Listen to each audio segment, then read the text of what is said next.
didn't vote me then.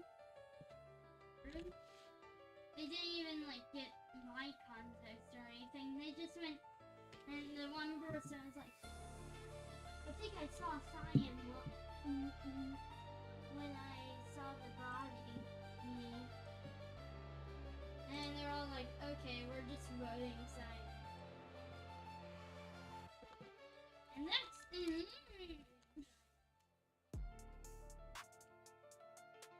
really annoying when you don't even do anything. Raleigh, I don't know what you're saying, darling. It's annoying when you're accused of being an imposter and Well, whoops. like they just shoot you out. Hi, Sock now. Apparently my mic is on. I'll be on in a second. Hi, Sock now. Apparently my mic is on. I'll be on in a second.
All right, what's going on, people?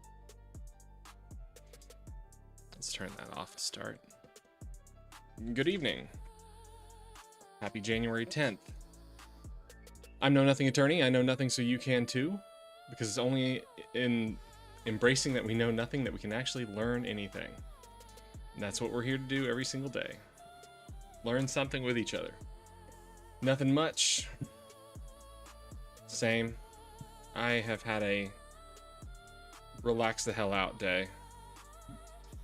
That's not entirely true. It's part pleasure, part work, because I am working on a Deltarune theory video that gonna try to use to pull more engagement to the channel, but I'm pretty sure I've broken the entire story wide open, and with that community, that's kind of a big deal. So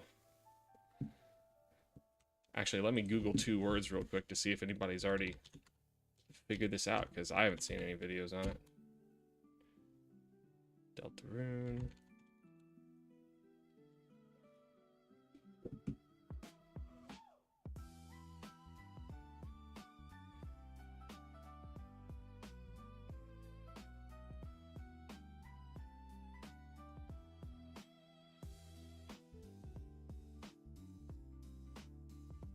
Well, it looks like somebody had a clue on it 4 months ago.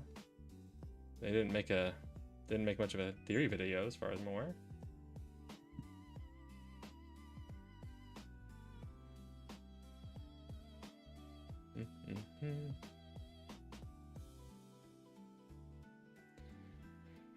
Curious, curious, curious.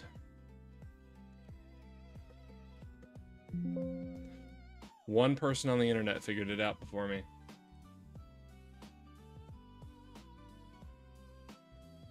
Or, hold on, 2 people? Hello.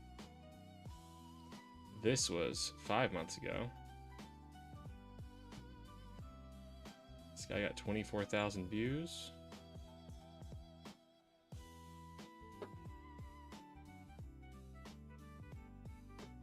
How much did he figure out?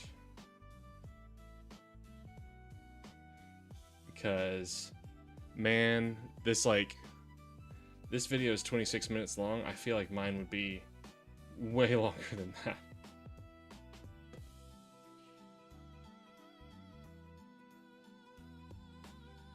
Yeah, this person has the very surface level of it.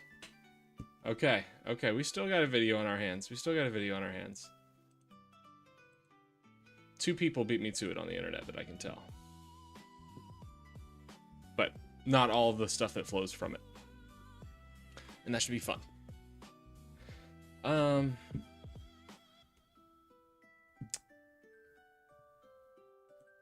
Yeah, I won't even tease it. Okay, let's see what's going on in the news right now.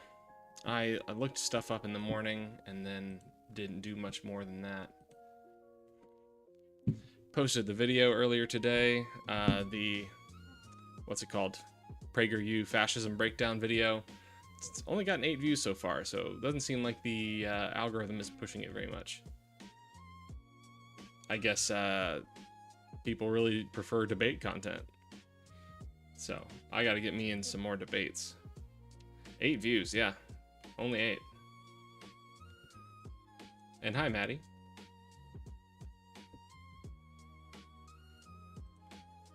Like I said, algorithm's just not pushing it.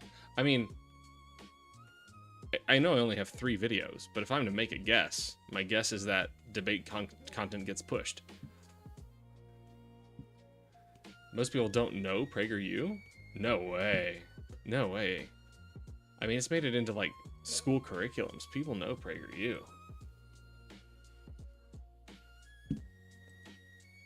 But I was just talking, Maddie, I don't know if you were in here for it, but I was working on Deltarune earlier today, and I just looked it up, and it looks like two people beat me to basically a word that most people on the internet haven't associated with it yet. But I've got a lot more than just that word, and I think we've got a real video on our hands. So if I make a Deltarune video, it's gonna, I think I could make it go big.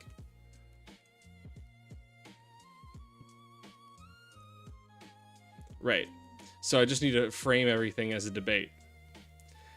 I debate Dinesh D'Souza from when he made a video. Yeah. Anyway, since you're here... Wait. Does Instagram not let me pick what point in the video I want to watch something? It's kind of irritating. I guess I can just refresh. There we go. It's like not aligned at all.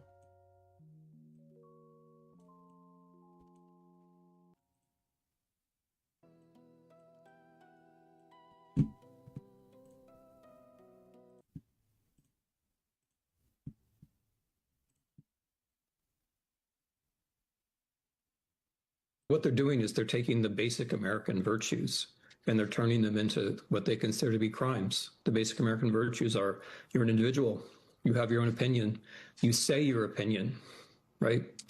PB Cups. PragerU is the dead horse of rebuttal content. Anyone coming across it knows the outcome.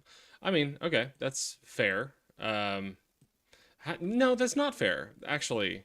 Because the person who brought it to us changed their mind by listening to Maddie in the chat and then working with us through the video. So at least one person's mind was changed, and that's always my goal. It's just one mind. So we did it. Good job, Maddie and the rest of chat.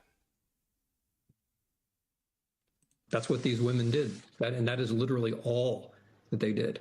And if that means that you can be killed, then that means that you're living in a very, very different kind of government. And I think Americans actually understand that and are going to act in response to that. It's really important to see this.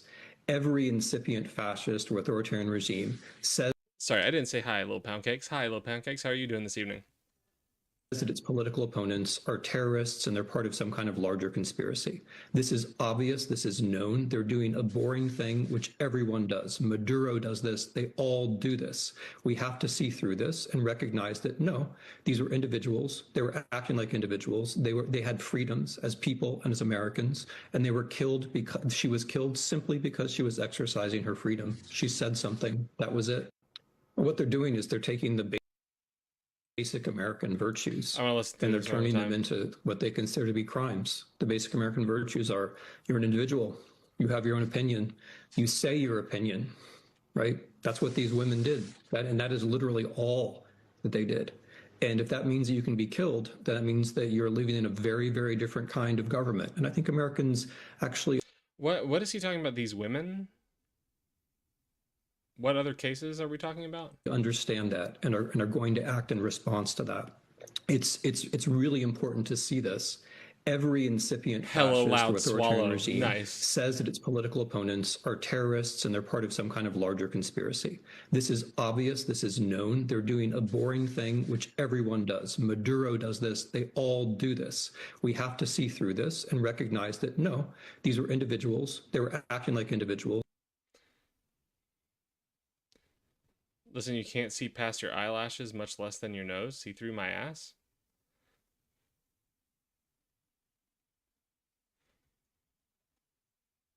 I'm not following. I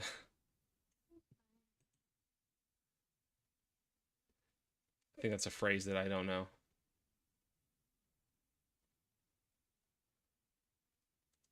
Oh, don't start bad talking Timothy Snyder. Had You're gonna get in freedoms trouble. as people and as Americans, and they were killed because she was killed simply because she was exercising her freedom. She said something. That was it. Why does Instagram not let you like rewind content? I don't understand that.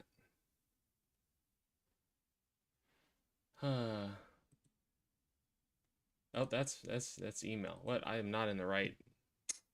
Well, let's get out of here. Whoops. It's not the right window at all.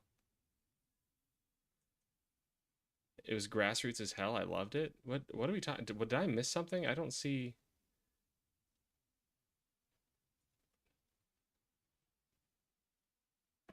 What? How does two? Y'all talking about going to a protest?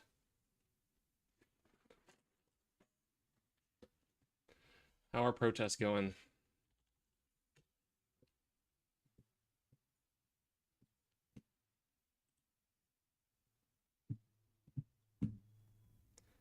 PB Cups and YouTube. That's good for that person, but probably not much for getting it pushed to those who want to watch a lefty tear into opposition. Well, I mean, if that's what we're talking about one night, that's what we're talking about one night, and we'll make a video out of it, and then we just keep moving forward. Right? Can't tell whether you're saying you're trying to explain why it has low viewership or why it was a bad idea to make a video out of it.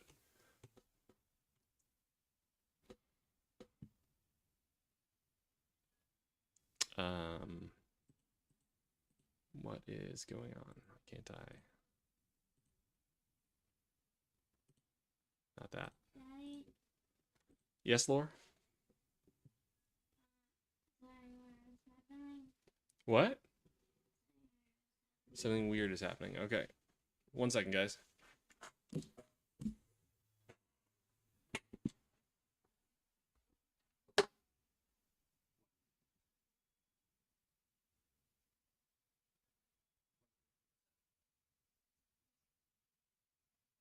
Are you saying, like, why does it look like that? That guy wants you to join a Discord server. No. Yeah, I'll play too. Is he talking to you? YouTube on what? I don't know. What's his deal? Alright. I just want to play on this. Okay.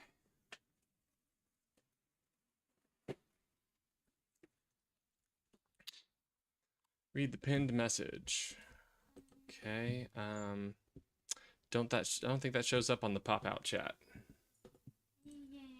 Oh. Leave that there. There we go.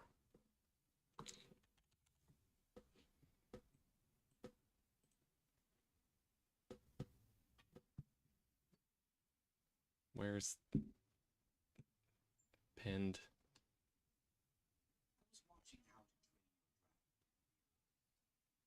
I don't see where to see a pinned message.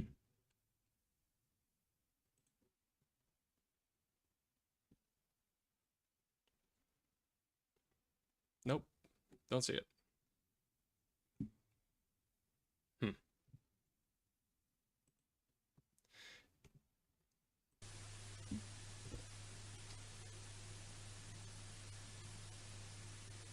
Well, shitty audio there.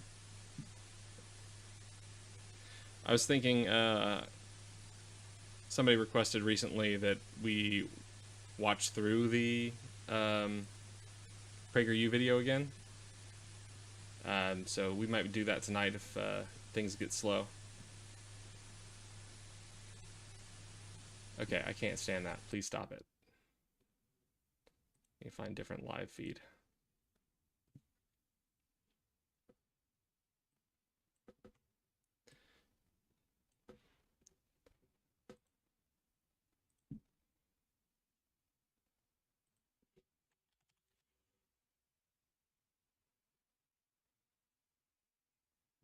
Whoa, wait, what's happening right now? Hold on. Or a follow-on. Well, that's what they told you. But, you know, what they tell you is different than what they tell you. And I'm afraid, Mr. President, just briefly, you made a commitment to the Europeans back in July, if I remember right, to participate in some kind of a peacekeeping force should there be a peace agreement. You mentioned, I think, air support, intelligence, and so forth. Does that commitment still stand? Is the U.S. ready to go contribute to It's this? called the security agreement, Yeah. basically, that they Yeah, call it, the which sounds security like agreement. one Yeah, of we the would help. priorities. We would help with security because it's, I think, a necessary factor in getting it done. I thought that we were very close with Russia to having a deal. I thought we were very close with Ukraine to having a deal. In fact, other than President Zelensky, his people loved the concept of the deal. You know, we threw something out. This is the four-part deal that you... Well, there's 4 or 5 different parts. It's, you know, a little bit complicated because you're cutting up land in a 6, certain 7. way. It's not the easiest thing. It's sort of like a complex real estate deal times 1,000, right?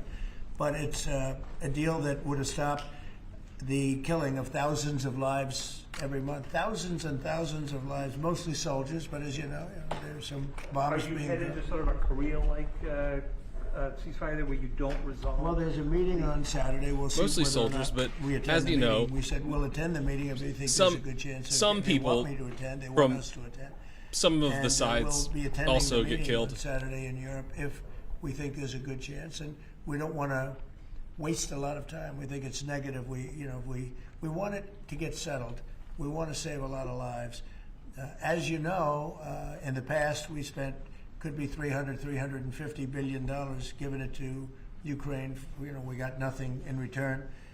But we gave it to Ukraine. I ended up getting rare earth in return, even though I didn't spend money. And we are now selling weapons to NATO. We're not selling it to Ukraine. We're selling weapons at full price to... Y'all missed my favorite part last night.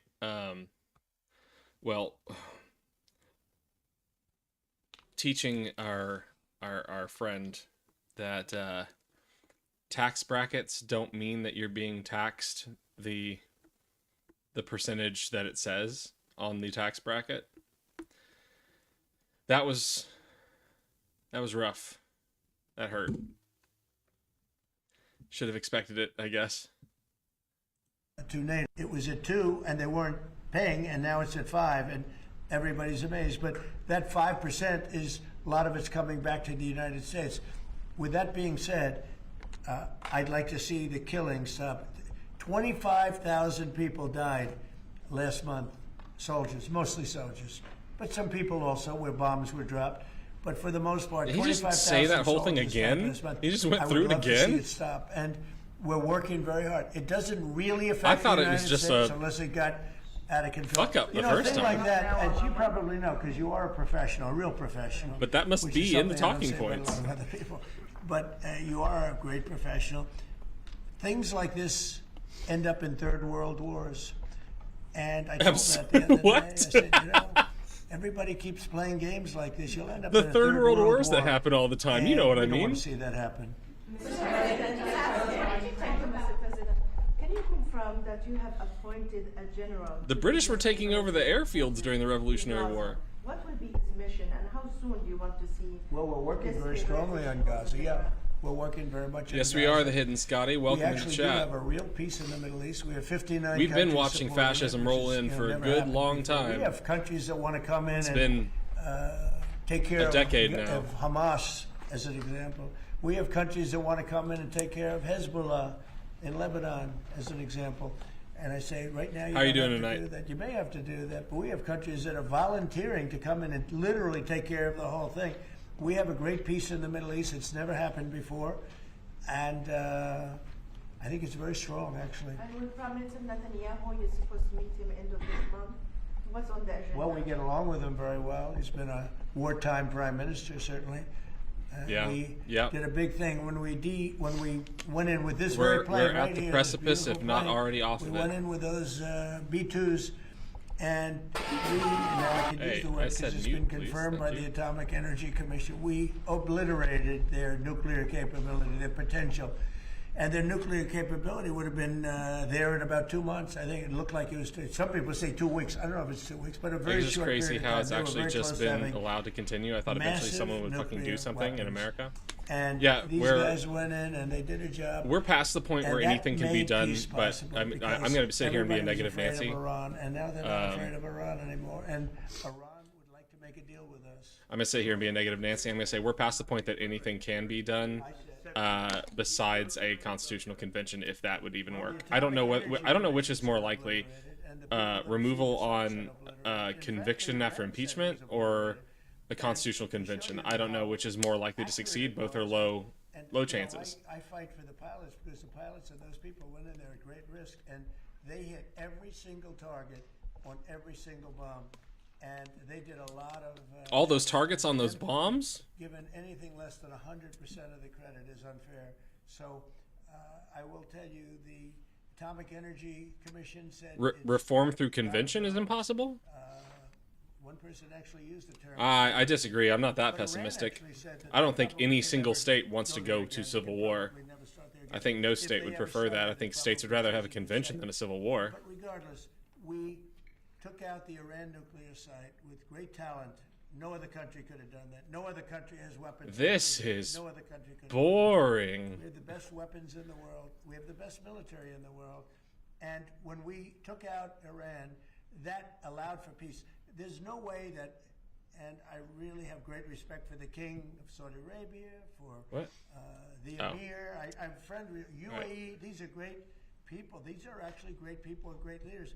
There's no way they could have done a deal if Iran was not really nullified to a large extent. Iran is not the same country. Iran was a country that was feared by everybody. Now it's a country that's been very much downgraded.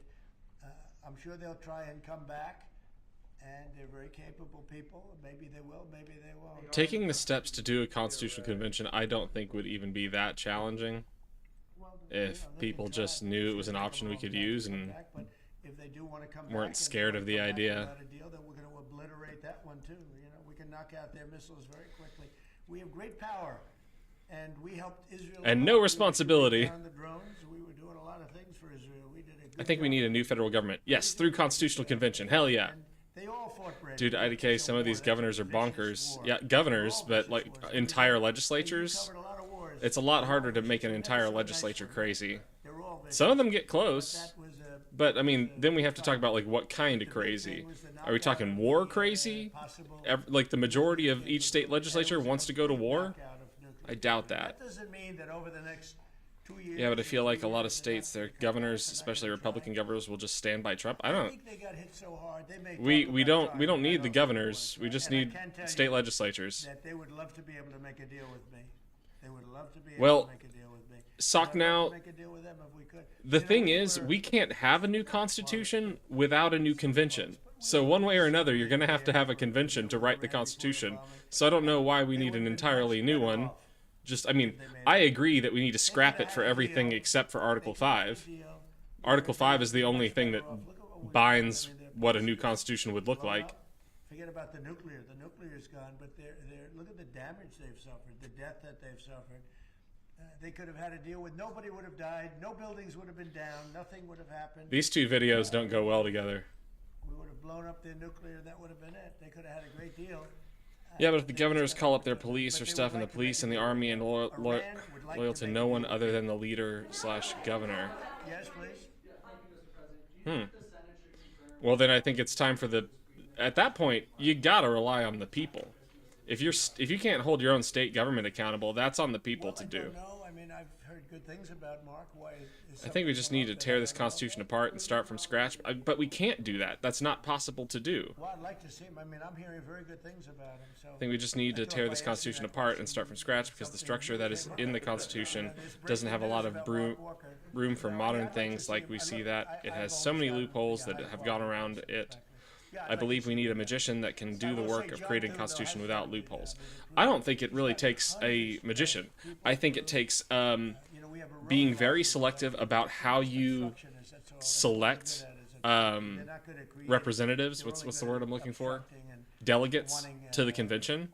I think delegations should be split into teams based on sectors of the economy.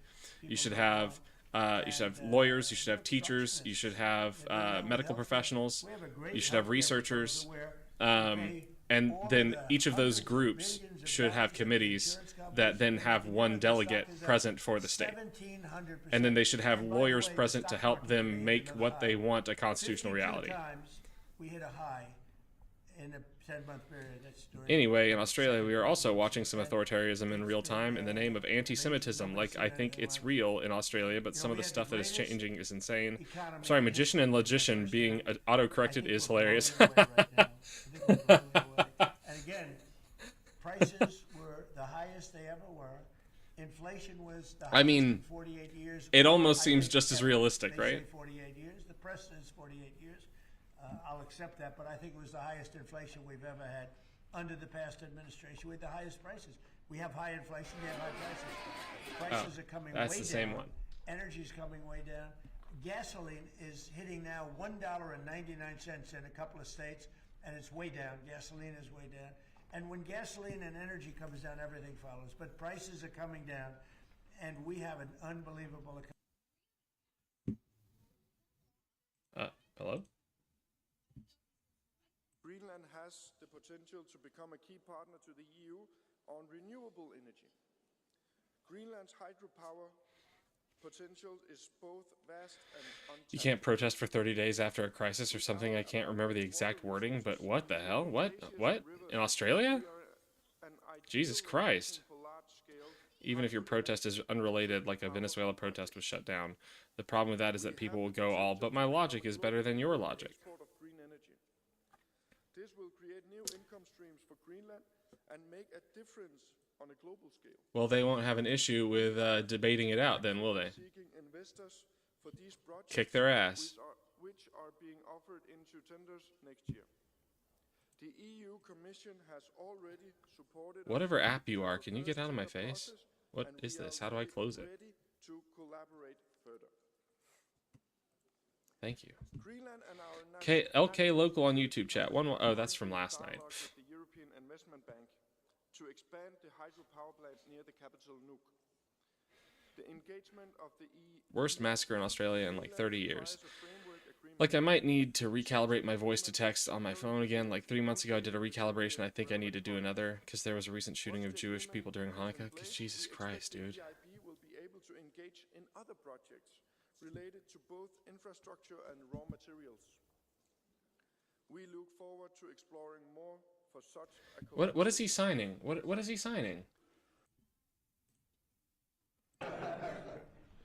Thank you, everybody, very much. Thank you, press. Thank you, press. Let's go. Thank you, Peter. Thank you, President Trump. Well, thank you very much. We have a big signing right now, and we have a tremendous industry where we're leading by a lot. It's the AI, artificial intelligence. I always thought it should be SI, supreme intelligence, but I guess somewhere along the line... Politics is so broken in America that Ted Cruz is still there. We hate Ted Cruz. Texas hates Ted Cruz, but somehow they keep electing him. Where the electricity is being built by them in every plant. They're building the electricity. We're getting them rapid approvals. But they're spending trillions of dollars. And okay, flipping back. Please stop doing that. Internationally through satellites and 2 submarine cables. Internally, So lots of snap laws have been passed and stuff has been done in the name of anti-Semitism. Like a Palestinian Australian writer was asked to go away from a writers' festival because it wouldn't be culturally sensitive for them to be there. Jesus Christ. with sustainable and very slow internet connections. Racism for me, but not for thee, huh? We have a strong need to enhance and strengthen our digital connectivity. What is that Al Franken joke? Divide in Greenland. Under the EU Connecting Europe facility, Greenland's national telecommunications. God, I can't remember. I know the joke you're talking about. In getting grants to conduct SEEP surveys in preparation for the enhancing our submarine cable infrastructure. We are very keen to explore more such possibilities with the EU to enhance Greenland's digital connection to Europe. This would also include strengthening the satellite connectivity, particularly to our northernmost regions. Right. It is essential for us that those who Question, if another country... Wow, Bad Boy's here. A question, if another country came in and managed to kidnap Trump and convicted him for breaking international law, is it justified? Okay, well, I've been presented with a legal analysis question. Let's take a second here. Well, I can keep playing, I guess. If another country came in and managed to kidnap Trump and convicted him for breaking international law, is it justified? No? What?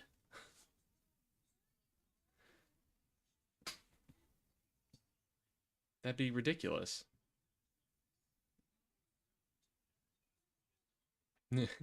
Is kidnapping justified?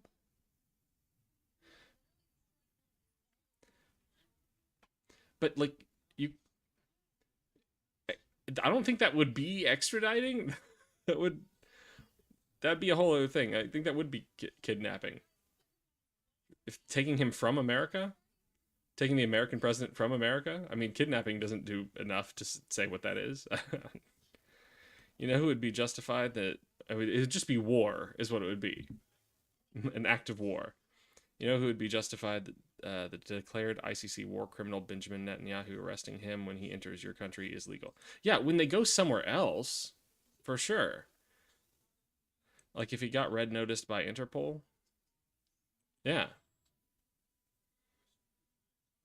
You commit war crimes. You go to a country that has said that they're going to arrest you. I mean, even a country that hasn't said they're going to arrest you. You go to another country, you can be arrested under their law.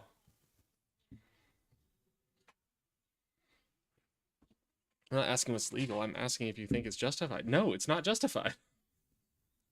It's ridiculous. The justification for why it's not legal is a good reason. I think Pete Hegseth is more likely to be arrested than Trump as a fall guy. Yeah. So if Benjamin nuked another country, is it still not justified? To go abduct Benjamin Yahoo?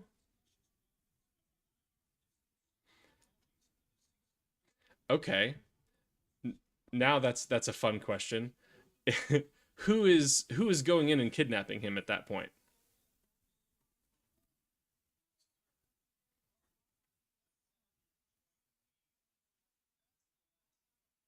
It actually does matter, actually. It extremely matters.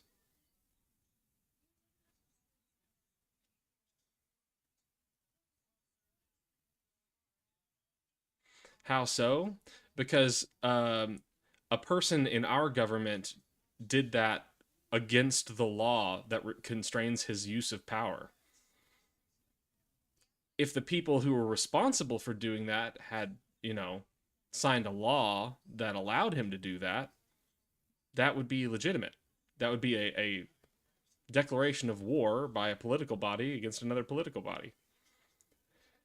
And wars can be justified,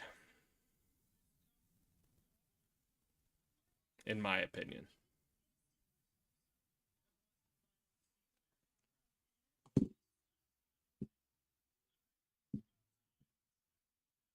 If Benjamin nuked another country, I think the first question would be, ooh, how are we going to kidnap this guy? I think the question would be, is there going to be a retaliatory strike? I mean, that's true. Wait and see what happens to Israel.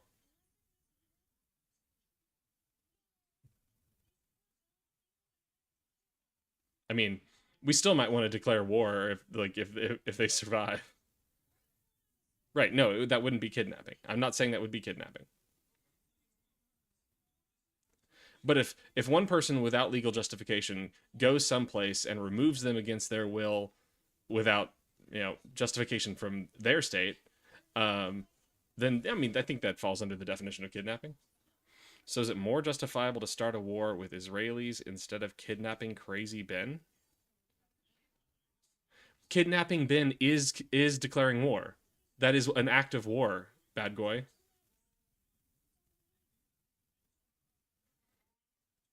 How you conduct the war is a different question, but that is an act of war.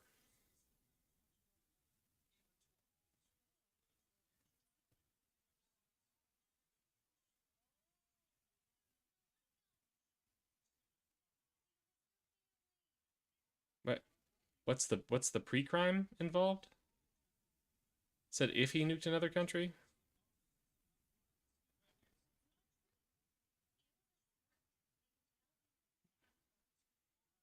Maddie, I'm missing the pre-crime.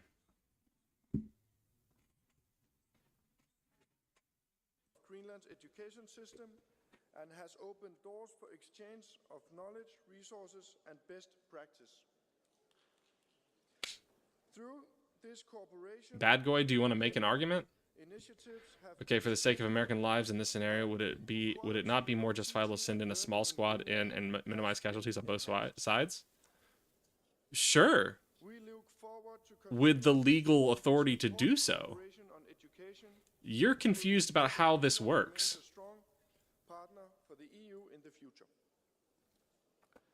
As we look towards preparing a future for our youth and the following generations, the president can't do that. We are facing is the triple planetary crisis. This is a crisis that is putting Arctic. What if he nuked or started a war with a country? Well, it would have to save a ton to just kidnap him. Oh, I see. The second part assumes preempting the first part. Transboundary, pollution, and biodiversity loss. I mean, Hidden Scotty, when you're at the point of like the largest bodies of making decisions in the world, like we're talking about countries, then the only people who can justify like force of action would be countries. So I would think that it can be justified for a country to declare war against another country. So on the basis of enacting justice, if a country decides that is worth going to war for, that's as justified as any other reason for going to war, I guess. And its valuable biodiversity are now accompanied by increasing interest from tourism. To say, like, what is a justified war? UN suddenly gets to decide who gets to use force against someone else? As the pollution and waste from the increased level of activity. That sounds really dangerous, Hidden Scotty. A management approach. I mean, in that case, then we're all just going to say we're going to listen to it until somebody says, well, that's not favoring me right now, so I'm not going to abide by it. So there's no... Moving forward, we hope to do more... Like, if you just want to treat the UN as a massive peace treaty... In order to address the challenges of the triple planetary crisis. Is this Trump interview still live? The avenues for cooperation between us are many. Yeah? Some of them we just have. What the hell is he even talking about? Come out of AI in terms of medical and cancer research and things. We're way ahead of what we ever thought we'd be, just from the infancy of AI. So, really, both, and we want to be very careful with it. We also know. Hey, you know what? You know what? Hey, bad guy, are you still here?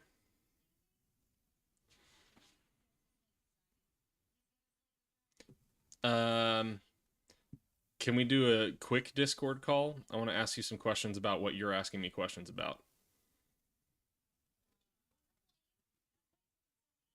I don't want to do a whole debate, but I do just want to do it back and forth real quick. But it feels more democratic and serves everyone's interests rather than just a single country, and allows for basically people to get away with stuff privately and not be tackled by the mass of like peacekeepers, I guess. I mean, if all of these countries gave the UN the authority to manage disputes within their own borders, and between them and other countries. If all of them agreed to that, like, that would work. But now we're talking about a one world government.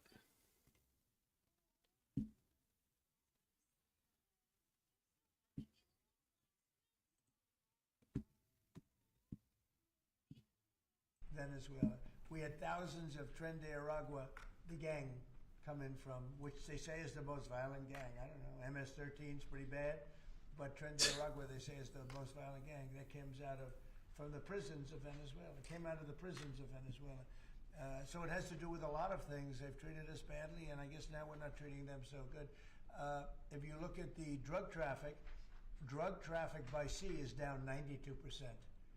And nobody can This figure is out live? what the 8% is, because I have no idea.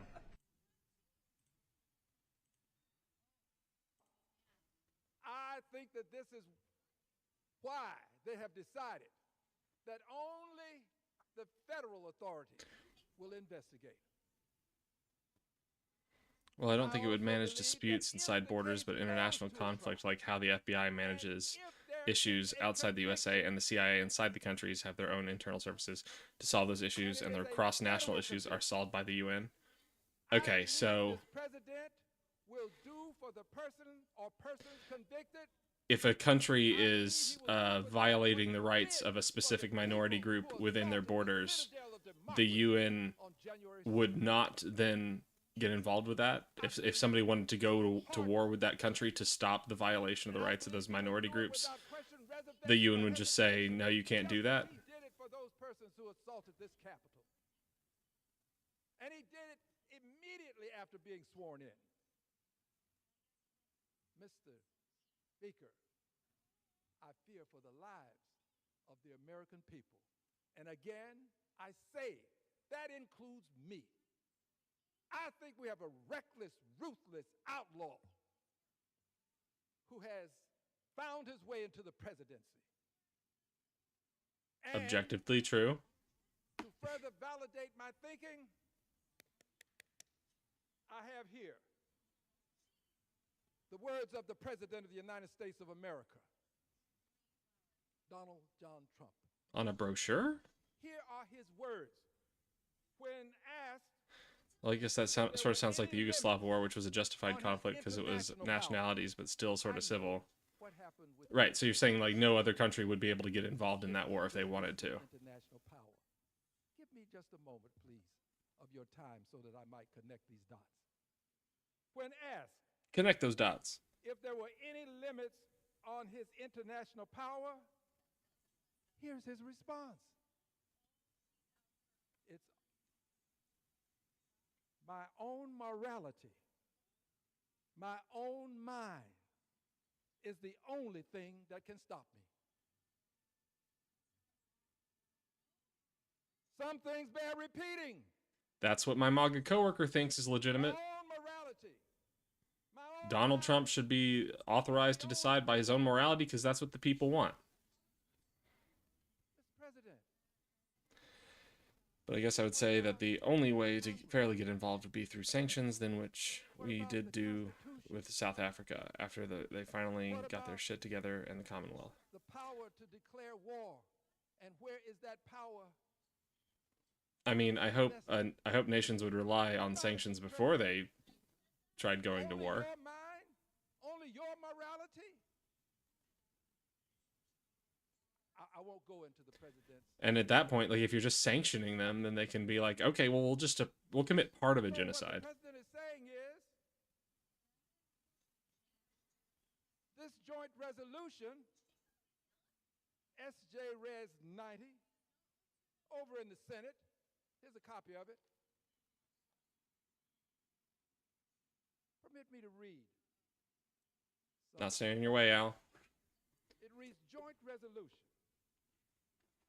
to direct the removal of the United States armed forces from hostilities within or against Venezuela that have not been authorized by The EU needs to Congress. sanction the US right now. No shit, yeah. SJ Res 90. It goes on to say, resolve.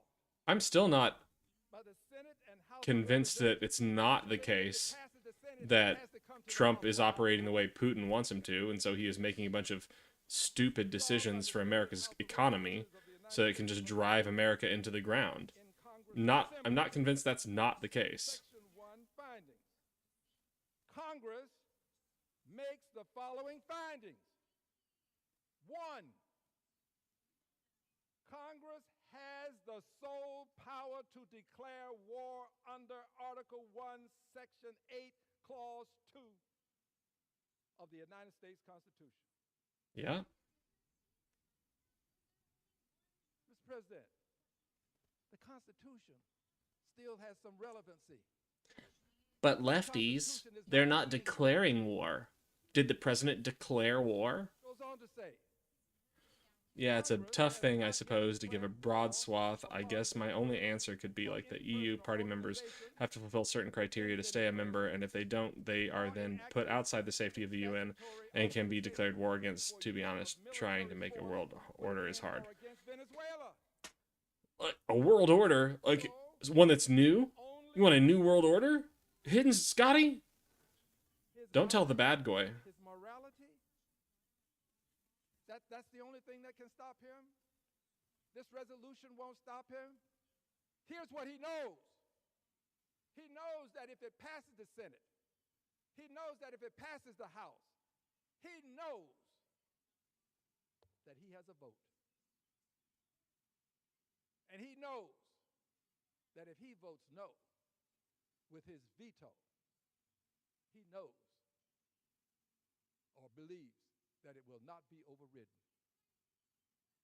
Well, I still say this is the right thing to do.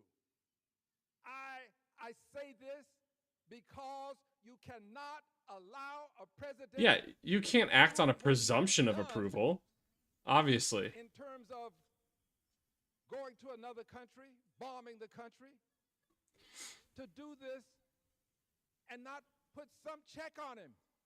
At least you have to try. You can't just allow it to happen and decide we'll wait until we can override his veto. Pass it in the Senate even if it never passes the House. You ought to pass it in the Senate.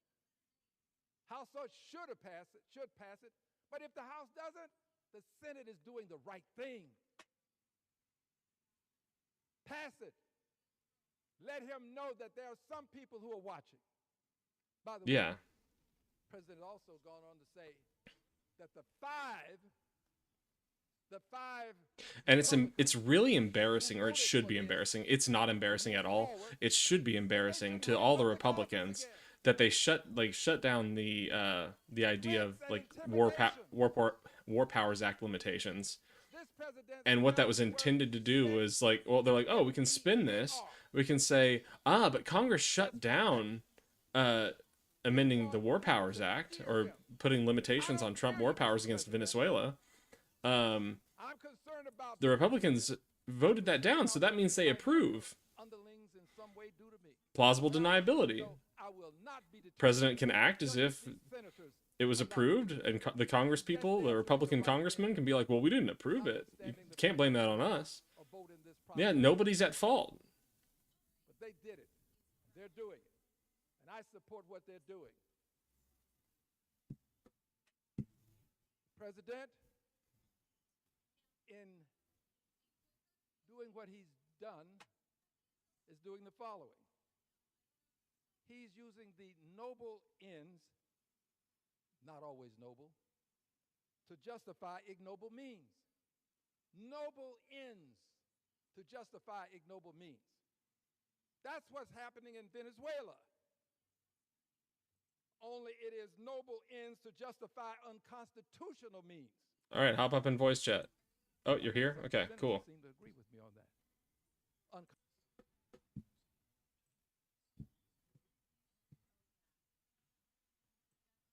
Oh, I'm not in.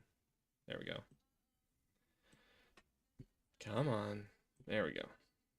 Nope. How did I switch? What? Like, swapped you and me. Oh. Mike. Oh, you're muted.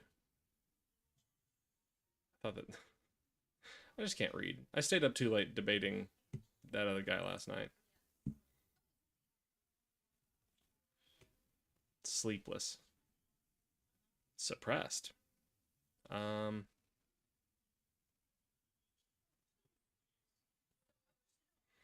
don't think it says you're muted.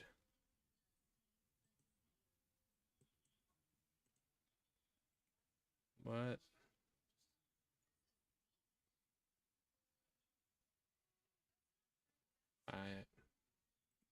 What's going on? Invite to voice? No. I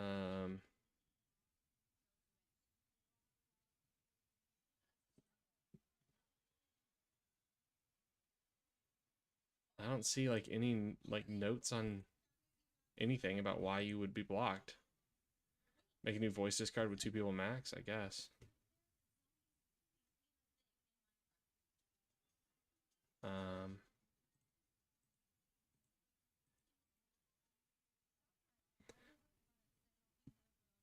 Okay. New voice channel.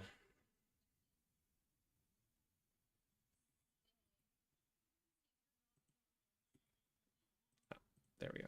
It's been a while since I've made a channel. Voice. Temp.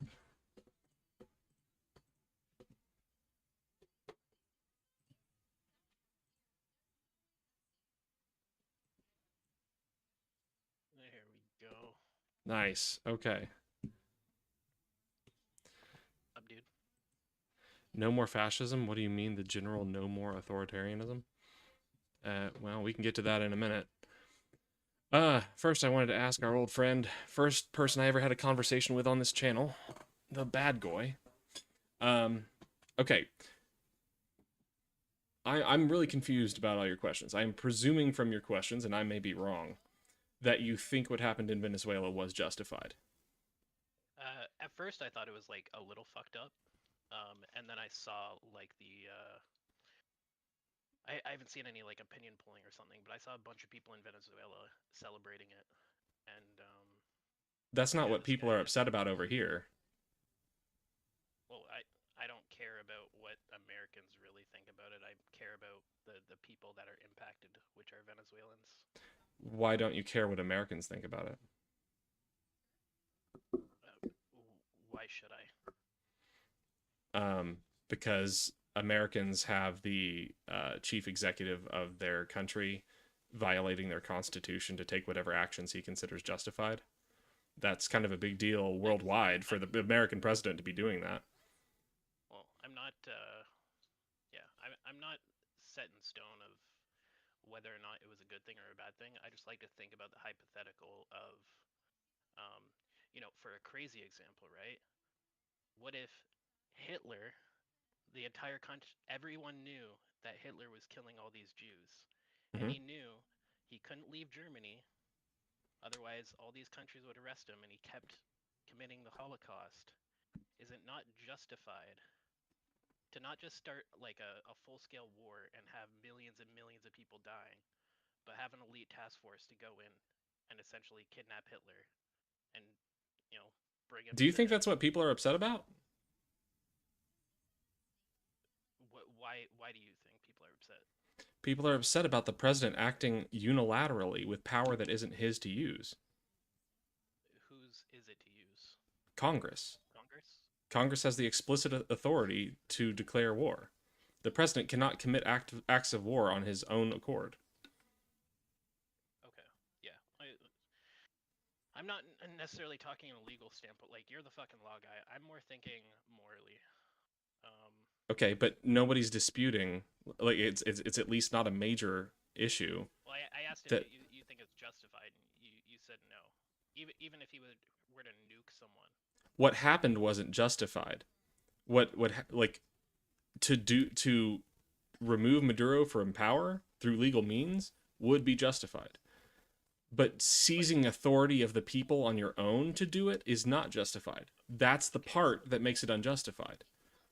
Let's do it. Let's do another hypothetical. Sure. Let's say you can do it legally, but it's gonna take, let's say 3 years is the plan or some shit like that, and 10,000 people are gonna die. Is it still not justified to to do this the way Trump did it? No. That's not his power to use. He doesn't get to decide that. Okay, so I'm trying to think. Does Wait, who did you say was being harmed under this? Who did you say was being harmed? People in another country? I think a lot of Venezuelans. Okay, no, that's not his that's not his power to decide what to do with. That's my power. That's Legally. I'm talking about morals. Morally, it's not his power to decide to do what he wants with. Because the law? No, because of why we have the law. Because we created a country on the basis of removing authoritarian power over the country.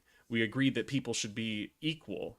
We didn't agree who people were at the time, but we agreed that people should be equal in power. No person has the right to have more power than anybody else.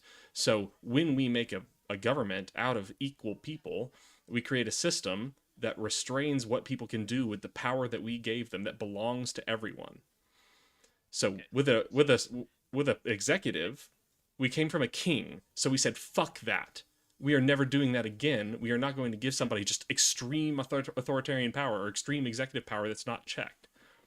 So go ahead. So I'd like you to walk me through, let's say Trump does everything the right way. Give me the play-by-play of what it would look like to capture Maduro. Okay, 1 second. No, Intel, you're gonna have to substantiate that. I prepare responses for like how you can substantiate that claim. Oh no, not both sides. Oh god, not just the most lazy argument of all time. Oh, damn. Okay. Anyway. So you said, how would that realistically look for us to capture Maduro? Yeah, like going through. Trump would either have to pick out a law that exists that authorizes the president to take certain actions, certain military actions to justify acts of war that are pre-existing, like the AUMF, which should not even be around anymore. I think there is another post 9/11 anti-terrorism statute that is another one that presidents have used to justify actions that have nothing to do with what those bills were about. But so he would either have to pick that one to justify his actions and then present evidence to Congress explaining why he thought it was justified under that law, which could still be wrong. Like if he just bullshitted his way through justifying it, like you can't just say, I justify it at the end. It can still be wrong even if he presents evidence. Or Congress would pass a new law authorizing military action in certain circumstances with certain limitations on power and give that to the president. And then the president can act as commander-in-chief for that purpose. Okay. So I can agree with you that it's probably, if he could do the exact same thing he did by getting it passed by Congress, that would be good. Yeah, my concern, I'm not going to go through my whole metaphor again that I've done in the past 2 nights, but I will just say, if there's a group of us and we hand one of us a gun and we say, you can have the gun, you're the person who gets to use the gun, but the rest of us get to decide how you use it, and then he just shoots somebody, I'm going to be alarmed, frankly. I'd be freaking out. Yeah, I can see your point.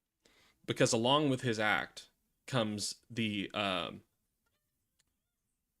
implication that I get to decide what I use the military for and when. That could be anything, dude. That could be anything. So that's terrifying.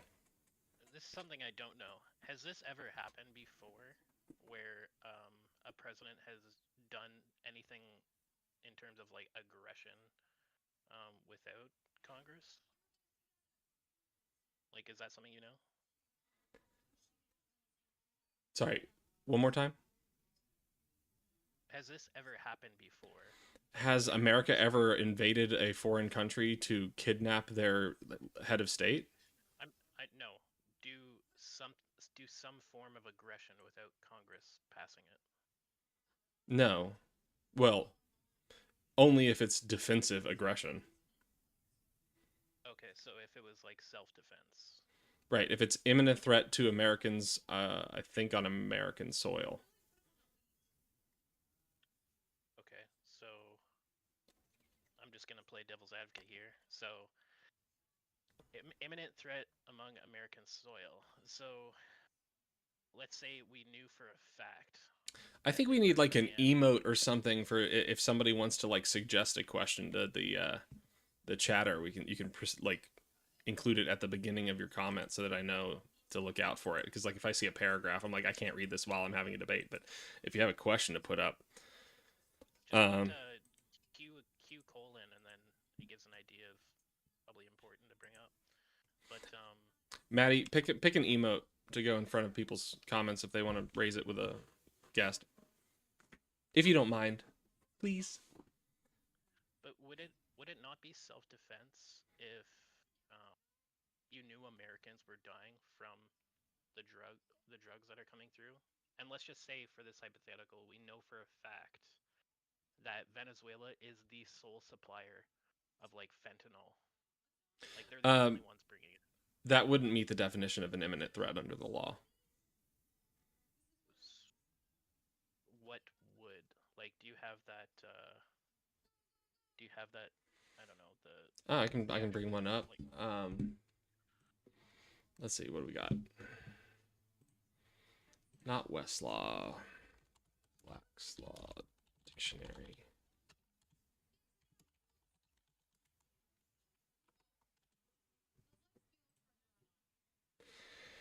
In relation to homicide and self-defense, this term means immediate danger such as must be instantly met, such as cannot be guarded against, it calling for the assistance of others or the protection of the law. That is weirdly phrased.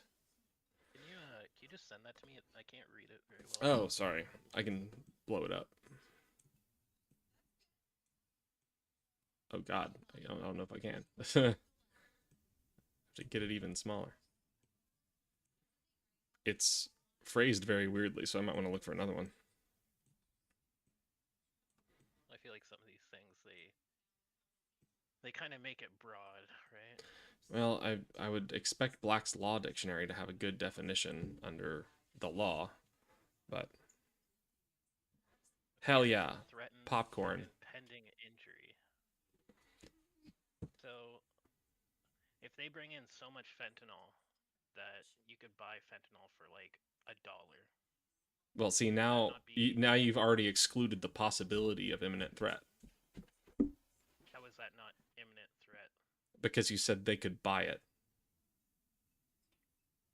If you have to take a perfectly secure, free action to then engage with the danger voluntarily, that's not an imminent threat.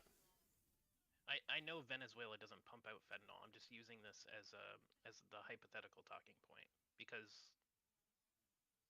I get it. I'm good with hypotheticals. We can explore the mental space.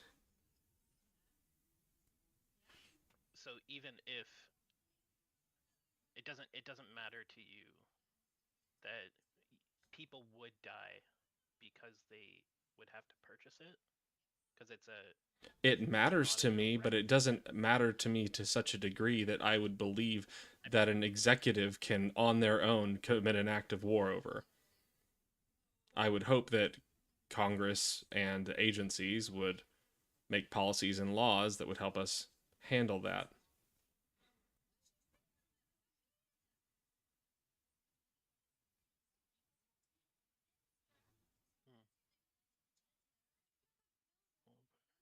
Like, I need you to understand the alternative, because it used to be the base understanding in America that we fear executive power. That used to be where, like, nobody would disagree with that. We way more limitations on the president at the beginning of the country than we do now. Like, presidents have been seizing more and more power since Nixon, if not farther back. That it has just been a rise of, honestly, what the honest issue is lazy American voters, because voters don't want to engage with politics anymore because it's too hard, and they're not comfortable, like, not knowing things. So it's just too hard. So we go, like, I would just rather vote for one guy and then just call it done. And if I can just put all of my political effort into one person, then that's how I'd rather it happen. That's not how it's supposed to be. And if you are going to put it in one person, put it in your local representative. Yeah, I agree with that. I think local representatives should have they should have more power and be held to a higher standard. That's true, Maddie. I can correct my statement to say that's what got us here. That's like, it was both the late American voters getting lazy on politics and the heroification of the U.S. president. The U.S. president is not supposed to be a hero. They're supposed to be a diplomat. Yeah, I think I don't know. It seems that I don't know.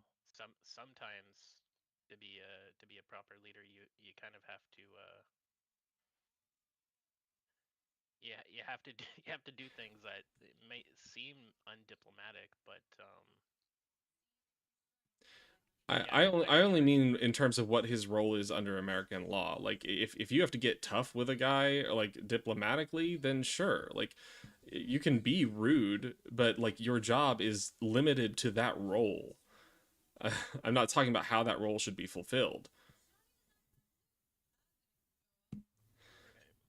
so one thing I did look up is the UN, and they definitely couldn't do anything through the UN um, because Russia and China are like good allies with Venezuela. Okay. And I think there's five. I think it's the U.S., China, Russia. I don't know the other two, but they can veto anything. Sure. Why are we talking about the UN? Just talking about that because you brought up earlier, they could go through the UN, or the UN could do something like a peacekeeping mission or whatever. Sanctions. That's. Well, yeah, that's another thing. Sanctions is just punishing the population, which I don't agree with. Like, their lives are already shitty enough. Like, I mean, I'm not here to argue whether, like, military action or economic pressure would be better. I imagine in most cases, yeah, military action would involve, like, violence against the people as well. And keep in mind, the people are going to face violence. They're keeping the Maduro regime in charge, and they were promised democratic freedom. Wait, so Trump is yeah, sure. the Maduro regime in charge without Maduro? Yeah, well, at the very least, the CIA recommended that the Maduro regime stay in charge. How does that make sense? Is this guy not getting arrested, or they're just gonna let him go?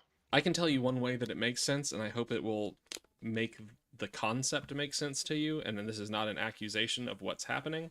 I'm not declaring this is what's happening, but I think it would open the door for you to see how this would make sense. The people under Maduro aren't getting the slice of the pie that they want. And America is pressuring Venezuela to give America more oil. So the people under Maduro go, well, we could get a bigger slice of the pie, kick Maduro out, and for the cost of giving America some more oil, or some more rights to oil, this benefits us. It's just an internal fight. And America goes, hey, we like that deal. Right, because the regime is corrupt. Well, our interest is in more oil. 1 second. Be right back. Yep.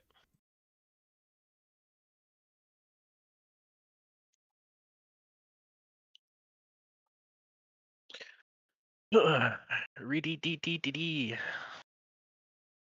So guys, let's do a little side note. Was it self-defense or did that cop murder that lady?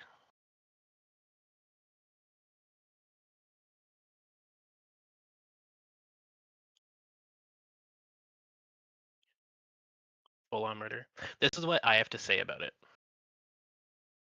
She did die. She was murdered.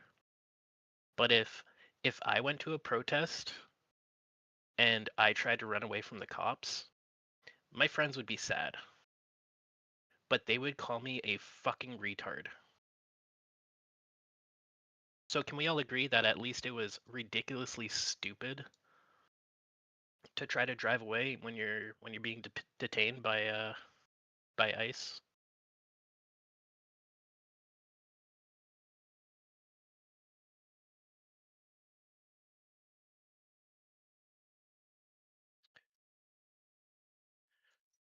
No, Trump's military actions wasn't approved by the White House. That's what we were just talking about. Don't comply or get shot is not defensible. I agree with that, but it's a different scenario when she's in something that can cause serious bodily harm. And did, like, she hit the guy. She didn't run him over.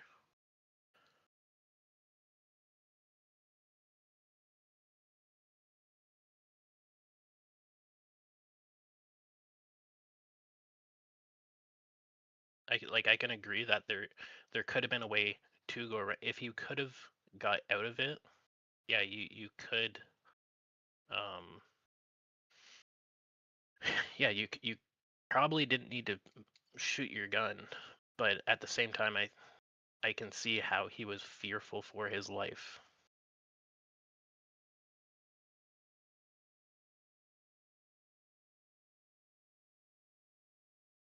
Welcome back. Thank you much.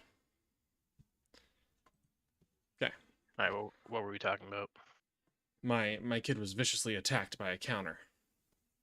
God damn it. Fucking counters. I know. Corners are the devil. Okay, so I feel like we got pretty much to the end of that conversation, at least from my perspective. I just wanted to press on you the dangers of putting more executive power into one person's hands and just trusting that be used correctly. That's it. Yeah, I can agree on that. Cool. I like to make sure when, we got the left and the right that the right is at least arguing against the correct things, because the right conflates things a lot, and I don't think that's entirely like the voting base's fault. I think their pundits, their politicians, their talking heads do a lot of the conflation for the people who receive the messaging, and then they, like, the people who listen will obviously think that the leftists believe this crazy shit because the leftists believe this tangentially related thing. I think that's on both sides. I think both sides demonize the other side of the political parties. Well, that's not what I was talking about. I was talking about conflating ideas to talk about what they believe. Well, it's like, I can give you another example, and then you give me an example. DEI. The left believes, through, like, the purpose of DEI is to take race out of the issues considered for hiring. Yeah, and the right believes that it's the exact opposite because right, but they can never demonstrate that. I can. How? In my country, so I just went to college, so I was applying for grants and bursaries. Congratulations. 5 of the 6 bursaries I was able to sign up for, they all had the question, are you a minority, person of color, immigrant? And obviously they're going to favor those. So it's You just did the essentially opposite of support your stance. it's white excluding. How does that get How away do, from? you said obviously. Do you have something better than obviously? Another one. Companies get $10,000 paychecks for hiring immigrants in Canada. Okay. That wouldn't So, be an example of DEI then, from the people who are promoting DEI. That's not what they would be promoting. but it's showing that it's not getting away from race. If Well, hold on. directly, Is it being willing to employ immigrants? it's not Because being like, are willing, you it's saying that they're being- hiring less qualified people? Yes, absolutely. Can you demonstrate that? So in Tim Hortons, that's a big one in Canada. Uh-huh. They are firing ladies that have worked there, because Tim Hortons was always like the job where like your friend's mom would work there for 20 years. She'd get up at 5 a.m. every morning and serve everyone's coffee. She knew everyone.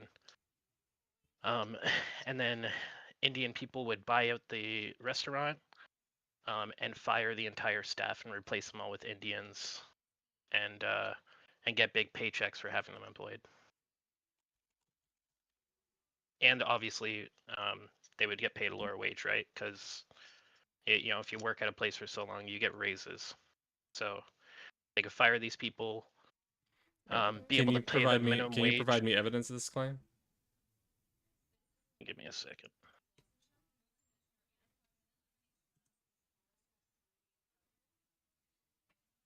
Because I mean, I don't know if it's worth it. Like, people who promote DEI would say, if you have a system in place that would help you hire regardless of whether they were an immigrant or a non-immigrant, that would be DEI. If you had a policy in place that encouraged you to hire immigrants over non-immigrants, that wouldn't be DEI.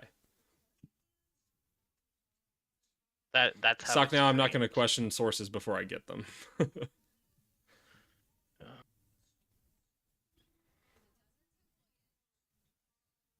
So one thing that is big is called LIMA. It's LMIA. It stands for Labor Market Impact Assessment. There's all these companies that will say, oh, we can't find anyone to fill this job, so we need to bring in temporary foreign workers. And all these jobs are just they're simple jobs that any high school kid would want. They all get replaced. So let me find the actual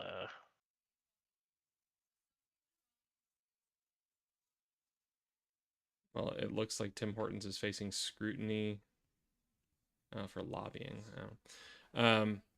Maddie wants to ask, do you have the same problem if the question is asking, are you disabled? No. No, I think disabled people need more resources than just people that are immigrants. Okay, so the fact that they are disabled, those resources come packaged with their disability. That's what a reasonable accommodation is. So if you're hiring whether or not they are disabled, that would say, I can hire this person because they're more qualified, and that comes with me having to pay to handle a reasonable accommodation. Or I could hire this person who's more qualified, who isn't disabled. I'm going to pick the more qualified one either way. If that were the same thing applied, if it was just, I can hire this person because they're more qualified and they're an immigrant, or this person who's more qualified because they're a non-immigrant, or regardless of them being an immigrant or non-immigrant, is there a difference between those two scenarios? I would say yeah. How so? In a general immigrant, it's not as hard to find regular employment, even without all of my shit. Like if I move to even a non-English speaking country, I feel like it'd be not too difficult to find a very base level job. Whereas if you're in a wheelchair or something, there's a lot more barriers, and you Right, need more help. but it's going to solve a larger problem than that. You're wanting to solve a problem. This solution would solve that problem and discrimination. Sorry, give me 1 sec. I mean, that Just is finding that this, is how discrimination looks when applied to disabled people. It just doesn't look exactly the same way when I think it's a little bit different when you're, because I don't know how many disabled people are in Canada, but it's not like 600,000. I don't know. I don't understand how the size of the group matters. Because at the end of the day, it's going into our tax dollars. In either scenario, right? It's higher price. Here we go. It's going into your tax dollars either way. Yeah, but for disability people, it would be a lot less. How? So if you only have 100 disabled people, and you have to give them a $10,000 sign-in bonus if you hire them, that's way less money than if there's 600,000. Dude, that's not how that works. You still have the same number of positions you're hiring for. Secondary question. No. I think I said that was Maddie's question earlier. Y'all are confusing me with the purple names. Secondary question. Do you have the same issue if the question is asking whether they're part of a native population? A native population? Mm-hmm. I don't agree with anything based on race or nationality. That should be blank. It should be illegal. Why should it be blank, and why should it just not matter to the hiring process? Say that again. Why should it be blank? Why not just refuse to have it affect the hiring process? Why should someone's race affect a hiring process if it's not going to directly impact the work that they're doing? I'm saying it shouldn't. It shouldn't. Yeah, that's what DEI does. But then why do they ask if you're a visible minority?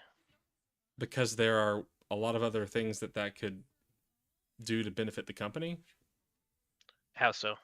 Because they could understand themselves how fair are they being based on the number of people they're hiring of different groups. No, they can analyze themselves on the back end. I can see that. I can see that, and you'd want to make them feel welcome with their culture, whatever. But before the interview, if I submit my application, if I put in a resume, and I have to check mark, are you a person of color? That doesn't mean anything.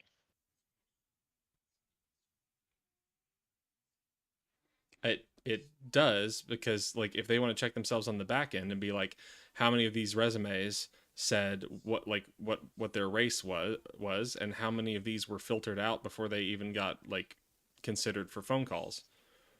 If we start going through all of our applications and go, oh, way larger number of black people who applied for this job were denied a phone call than we would expect to be normal for their population distribution in the local area, we might have a problem.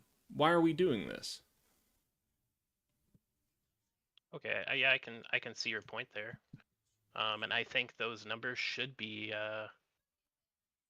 relevant, because I think it would actually blow the shit wide open if Tim Hortons needed to submit how many Canadians they turned down from employment, because they get fucking hundreds of resumes probably every week. Well, I have faith in the legal system, because litigation systems are based on giving people opportunities to make money by pointing out flaws. So oftentimes, if people are doing something wrong, it's eventually going to come out that they were doing something wrong, and somebody's going to win a lawsuit, and they're going to get money. And then everybody else who was in that hiring process would go, oh, I'd like my share too, please. Now, here's a question for you. Do you think you should you should be able to be declined a job opportunity because you don't speak a language that isn't because we have English and French, right? So what if they said we're not going to hire you unless you speak No, you have Urdu? English and Quebecois. Okay, I'm whatever. joking. English and Quebecois. Do you think it's justified for them to say you need to speak Somalian or Urdu or whatever? Or do you think it should be no? You I gotta think that on first glance, I would say I think that'd be a reasonable qualification for a job, that you're going to be interacting with a purchasing base that is like a certain percentage that, and then it's just as justified to be like, well, we work with a lot of Chinese companies. We need somebody who speaks Chinese. I can see that at a higher level. Hidden Scotty, I don't think you can speak Hindu. I mean, I just did, I guess, but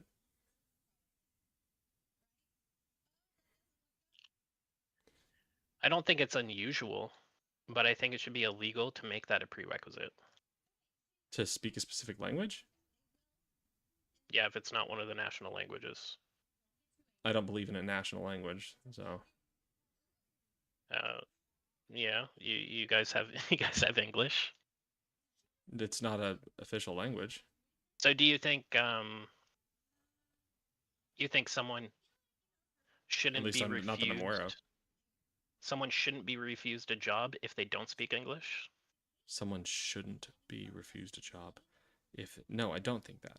I think if you're going to be interacting with a lot of English people, then speaking English is a reasonable requirement for the job.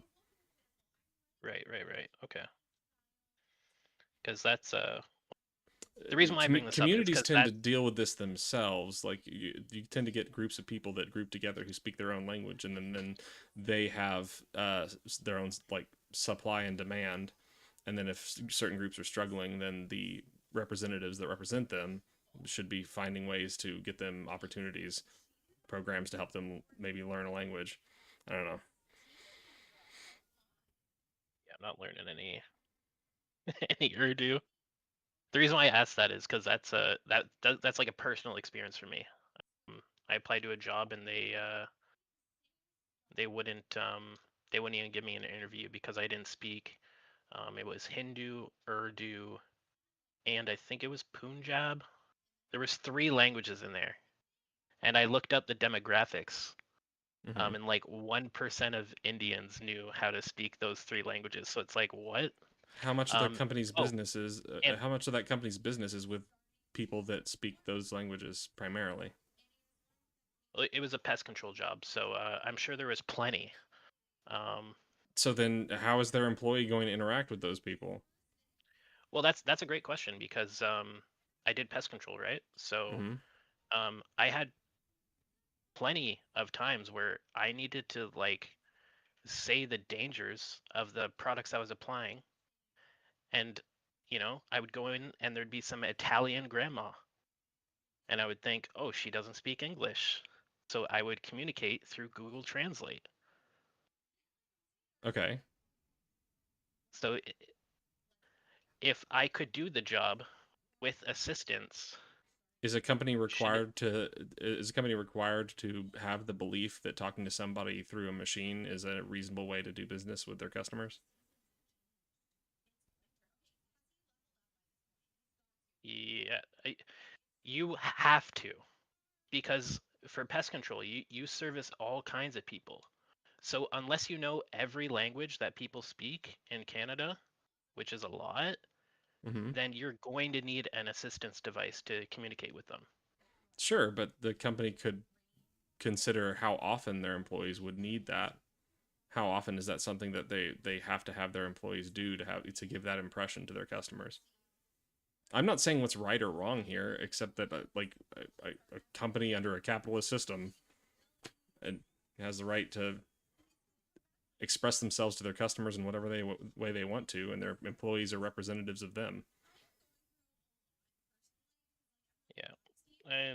You like capitalism. Oh no, you like socialism, but you don't like empowered socialism. I like empowered socialism. Empowered Well, by the you wouldn't state. kick people out of it. Empowered by the state, brother. But you would kick people out of it. You would bar people from entering it. That's. I would have it be state run, so you couldn't have billionaires buy into it and be able to do Right, things. but you don't want foreigners entering it. I mean, if they become naturalized, sure. One second. I gotta go get another case. I'll be right back. You do that. Wow, this is a really good attempt, Theota. Very good. Or Theo, T-A. Good job. I'm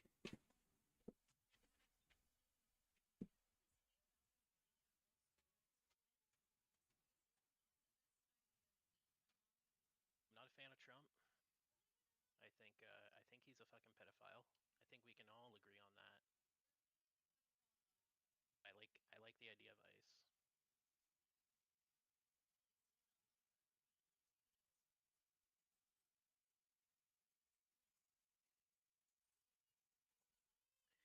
Because Canada has too many Indians. There's too many of them. They're everywhere.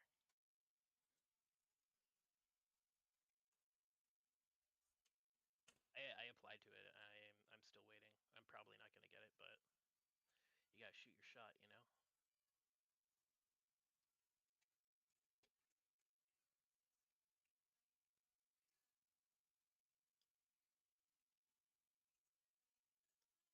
But that's one bright side of the labor market being absolutely fucked in my country is it gave me the motivation to go back to school because I can't just work any job anymore.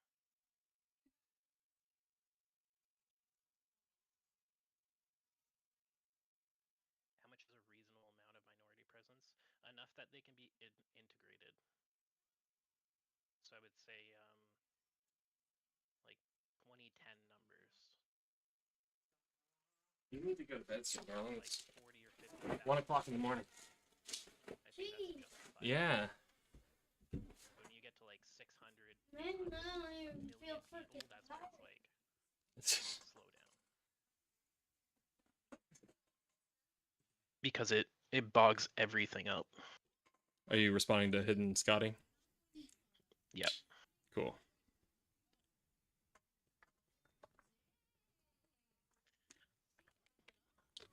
So wouldn't socialism benefit from more people willing to work? Benefits who? All right. Bye, Theo. Only took a couple minutes.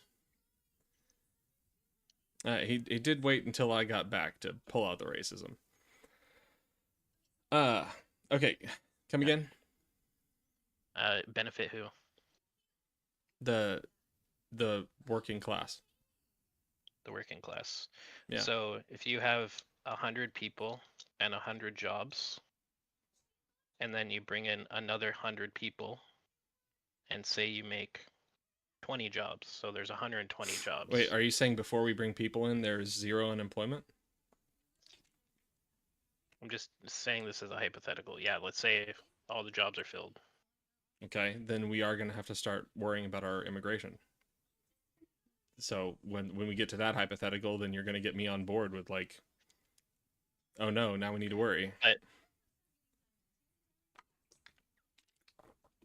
It gets out of the realm of what we're actually talking about, I think. Actually, that's a great thing that you brought up, because it's what's the difference between there's unemployment, which is percent of people that are looking for a job but can't find one. Mm-hmm. But what's the opposite of that? Like where it's what percentage of jobs are filled? What's that called? What percentage of jobs are filled? You know what I'm saying? Yeah, I think I do. I think they just count that, like they count jobs. I think they just count jobs available.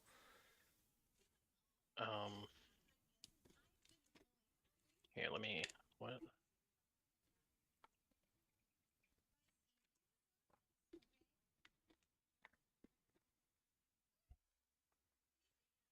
Yeah.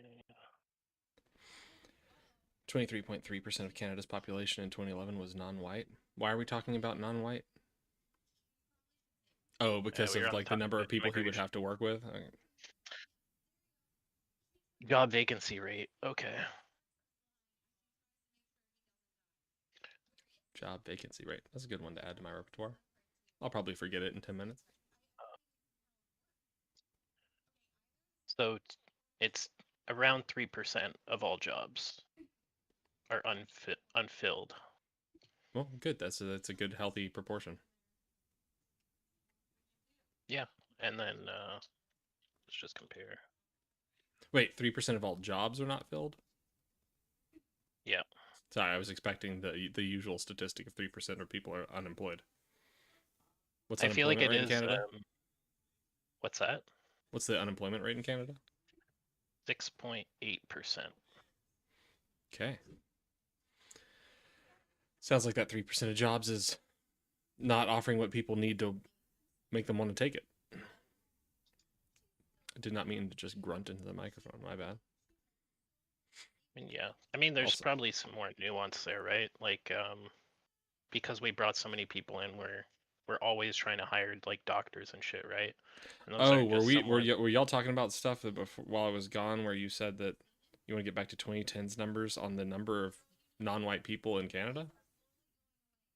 Not the number of non-white people, the immigration rate. Okay, So I think 50,000 people Mm-hmm. is valid. So here's a good question. How many So the jobs are job created per immigrant? let me just do this hypothetical here. Sure. So 2.8%.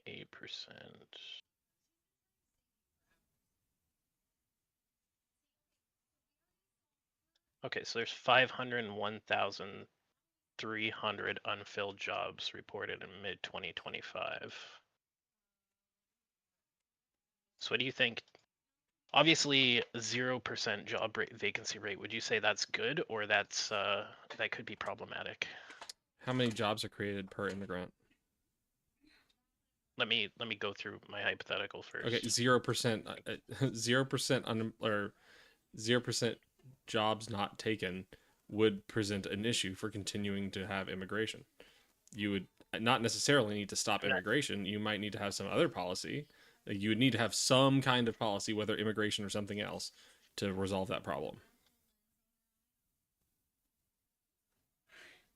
Right, you need to make more jobs because there's nothing to take. Well, I mean, that would be great. If we can create more jobs, then prevent more people from coming in. That is the solution I would prefer. Also, wasn't like the Great Depression or recessions based on job positions being slashed, like rather than there being empty jobs, they got taken away because the companies collapsed? There were too many people seeking too few jobs. That sort of was the problem.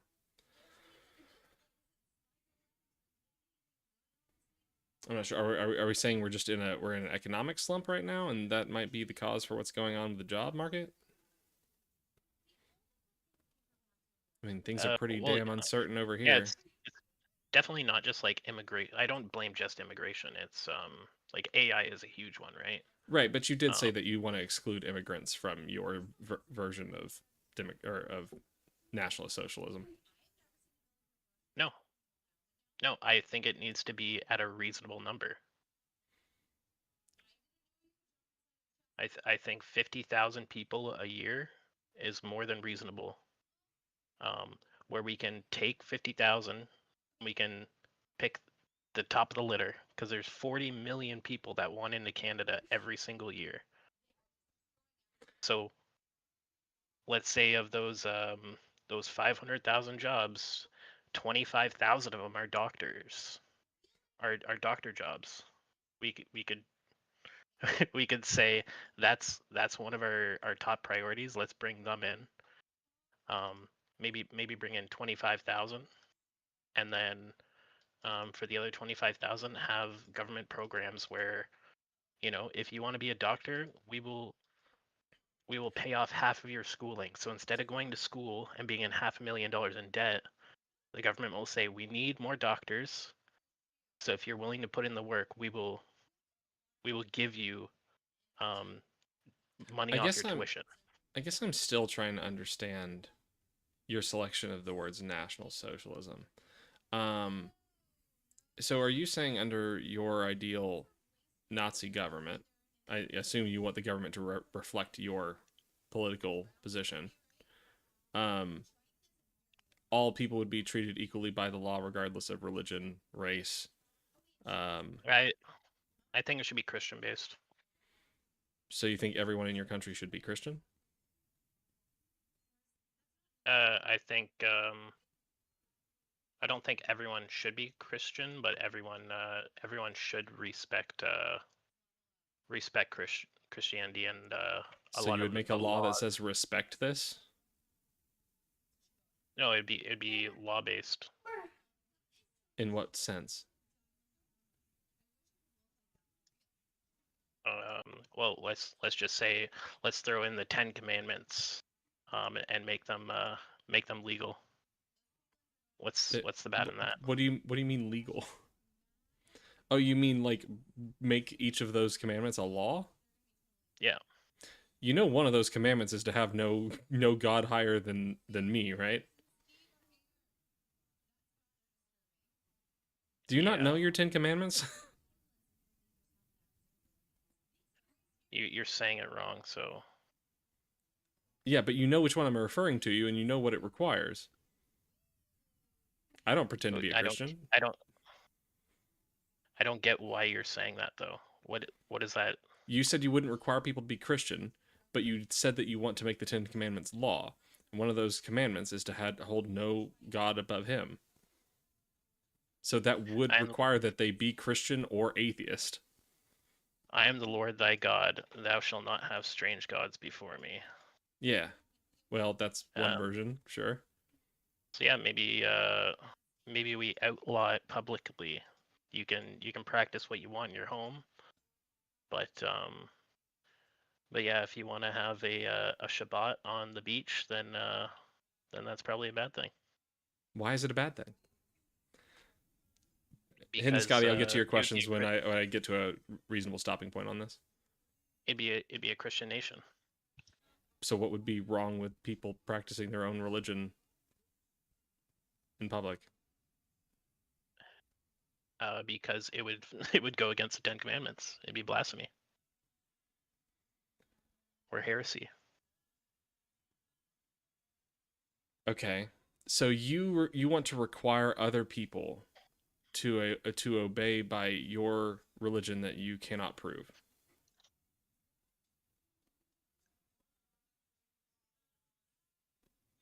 I want a consensus among the population that the 10 Commandments would be good for society, whether you believe them or not.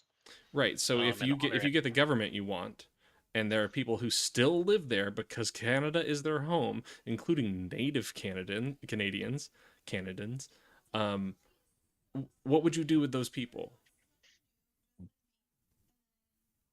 What would I personally do with those people? Yeah. Or what would your Nazi state do with these people? I would say you're I mean, as long as they play by the rules. Okay, so you are forcing people to practice your religion or get out. I wouldn't say you have to practice it. Oh, so you are saying that people aren't allowed to practice their own religion, which would require that they do so, or else they face eternal torment. And then like what about? Yeah, here's an interesting question. What about Mormons? Are Mormons welcome? What about Mormons? Yeah. They honor God now. They honor God. They also consider, like, at least my understanding is that each of them can become gods. It's a branch of Christianity, so each of them believes they can become gods. That's cool. I don't know enough about Mormonism and them becoming gods. Okay, if there is a Christian sect that believes they can become gods, Can they practice their religion in public? Well, would they be breaking the 10 Commandments then? Because first commandment, that would be breaking it. So no, yeah, they don't think that so. would be, They think. Let's imagine this sect believes that they are all part of the same God, so no one comes before their God. let's say in this hypothetical, there would be a Christian Supreme Court that they would have to go through and see whether or not it would be heresy. Okay, so we are going to have a Supreme Court that decides how people must interpret the Bible. I would say we have a Supreme Court to to dictate how the population this gets is going scarier to, and scarier.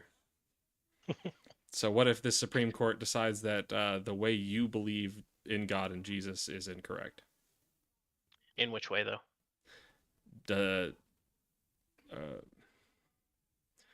Do you consider any Christian practice to be sacred? I consider Christianity in That's the not whole what I as said. sacred. Any specific practice? Like what? Communion? Yeah, like communion would confession? Yeah, that's sacred. Okay. What if they said that you can't do confession? Because that puts another man before another man, which is putting in him the power of God over other men. That if I confess to a priest, it is not me putting the priest above God. Okay. I mean, who gives a fuck? Let's say the Supreme Court says it does. If the Supreme you should Court make your wouldn't say confessions that, to God, not to a man. Then yeah, I guess I would listen to the Supreme Court in that command. That's what I do you would anyways. change your own fundamental faith based on what this government says. It's not changing my faith. It's You just said it was sacred. Yeah. You're gonna let a court tell you that you can't do it. To be honest, I already don't confess to a priest. Okay. Like if I have something on me, Is there a Christian practice that you think is sacred? Is believing in the Trinity sacred? Yeah, but I don't see how any of this is relevant because it wouldn't. What if the Supreme Court decides that the Trinity is blasphemy? The Supreme Court would get thrown out. Dude, they have the majority now. Dude, we had this conversation last time. You always have the opportunity to become a minority. Yeah, I am fully well aware of that. Every single person does. Project. What? I said the Century Project. It's happening. Dude, every person already is a minority. Every person has always been a minority in their own country. I mean, I wouldn't call that true. But then you're just looking at people's skin, and that's a problem. Every person is a minority based on some line someone can draw. And I think I pointed out to you last time, you already are in a minority because you're a man in Canada. You are a minority. Congratulations. I wouldn't call anything like 30% a minority. Well, that's just technically incorrect. When I think of minority, I think of the tokens. Great. Is it possible for 51% of the country to seize more power than the people than the 49%? Yeah. Sure. And so now with their political power based on democracy, because you said there should be no constraints on democracy last time, that this 51% can then just oppress the 49%. So they can just take power because there is a majority, and then this used to be a thing when people came over to the Americas. There was a lot of conflict, I guess North America specifically. There was a lot of conflict about where they were coming from, and there was a lot of dispute about what kind of Christianity you could practice. And then all sorts of Christian groups grew up in the American colonies, and they were all in conflict with each other. They all thought each other blasphemous. Yeah, it's not unthought of. It's not unheard of. I'm not saying there wouldn't be conflict, But yeah, in my idea, there would be. But you're saying it's justified for conflict to lead to the exclusion of an entire group of people. I think it's best for society. Best for society. I So, think like, if, the Baptists come up to Canada and the if Baptists say even- baptism is Baptist Christianity is the only true form of Christianity. We have taken over the political offices of the country.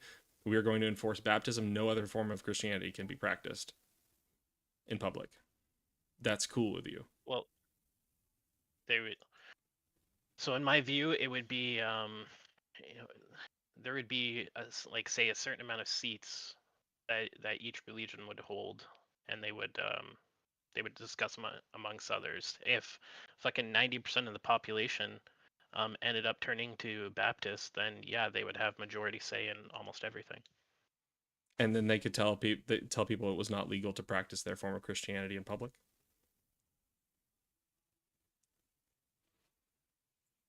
Does it say in the Bible that you can't practice certain forms of Christianity? I'm sure that some of them would think so. They could point to the differences between the sects of Christianity and be like, this is biblically based. That's why all of these different sects exist, because they interpreted things differently in the Christian faith. Well, it's not like sports teams, dude.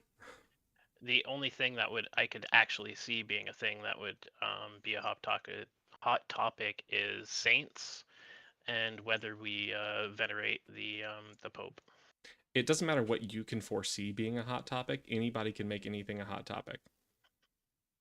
Only if the people believe it. There are things that were people believe it. There were things that were hot topics in the Christian faith 300 years ago that are not now.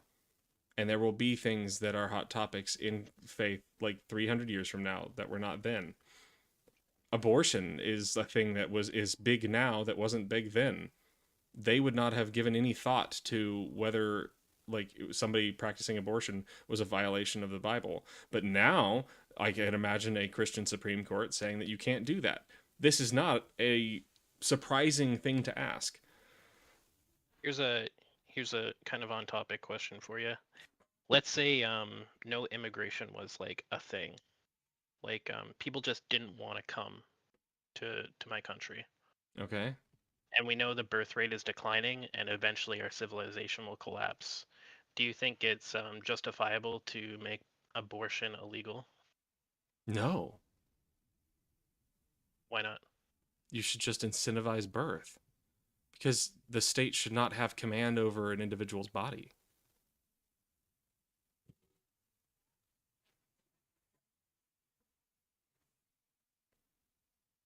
And no, I don't believe in the draft. No, you don't believe in the draft. Are you reading chat? What do you mean the draft? No, that is the state commanding how you use your body. Right. Well, I think the draft is important in some ways. I think I don't think it's always used in the right spots, but that's the problem, dude. You don't get to decide anymore. That's the thing. You just keep giving up, like, all of your rights. I think making a Christian country is giving up your rights. Do you understand that? My country's survival is more important than my individual rights. Would you agree? Great. On that? Then you are able to volunteer yourself. Would you agree on that, though? Do I agree your that singular rights? Your singular rights are more no, not important. mine, dude. I care about other people too. I'm just talking about you. From my own rights. Yeah. Depends on what you mean. Like, if I think something is justifiable, I will put myself in harm's way to back the cause. That's what I'm doing on this channel. I had to have a talk with my daughter about how I might get people mad at me, and I might get the wrong people mad at me, and it's possible that me doing this could cause a problem. No, you're fine. You'll be fine. Not according to Trump. Why? What do you think Trump wants to do with you? Well, he thinks that I should be hung because I support. I've spoken online about how The military should disobey unlawful orders. So when did Venezuela, when did he say the Caribbean, the Caribbean? Can you show me this? all of that was unlawful. And he said I think people should be every hung. person on every one of those missions should at least spend like life in prison. You think that, or did Trump say that? He said it. He didn't say it about me. He said it about Democratic lawmakers, but I did the same thing they did. Right.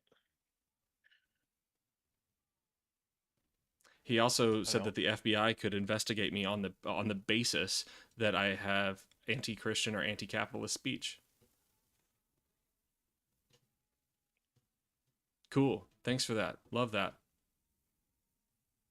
I don't agree with everything Trump says. But you agree on the basic premise that it is okay to deny people their rights to speak and do as they will. You agree with that? I think if it's for the survival of the nation, it's a price. Being that, Christian isn't for the survival of the pay. nation. That's just your preference. I was more talking about the draft. Okay. That doesn't change what I said. You support this. You support shutting down people on the basis of their speech. No, I still believe in free speech, and just not. Me practicing my religion in public is speech. Oh, you can practice it in your private. Then you don't believe in freedom of speech. I guess not. Yeah, you don't. Okay, you realize when you deprive other people of these rights, you are depriving yourself of these rights, right? Not if there is in this scenario, religion would be the only thing I'd be depriving myself from, right? Yeah. Every right that you support denying other people, you also deny yourself. But it would only be religion. Okay. So you would be denying denying yourself the right to practice your religion. Let's say 100% of the population, maybe not practiced Christianity, but they respected it. What's the issue? Because, dude, you're ignoring all of human history. Because there is a massive history of Christians attacking other Christians for not being Christians.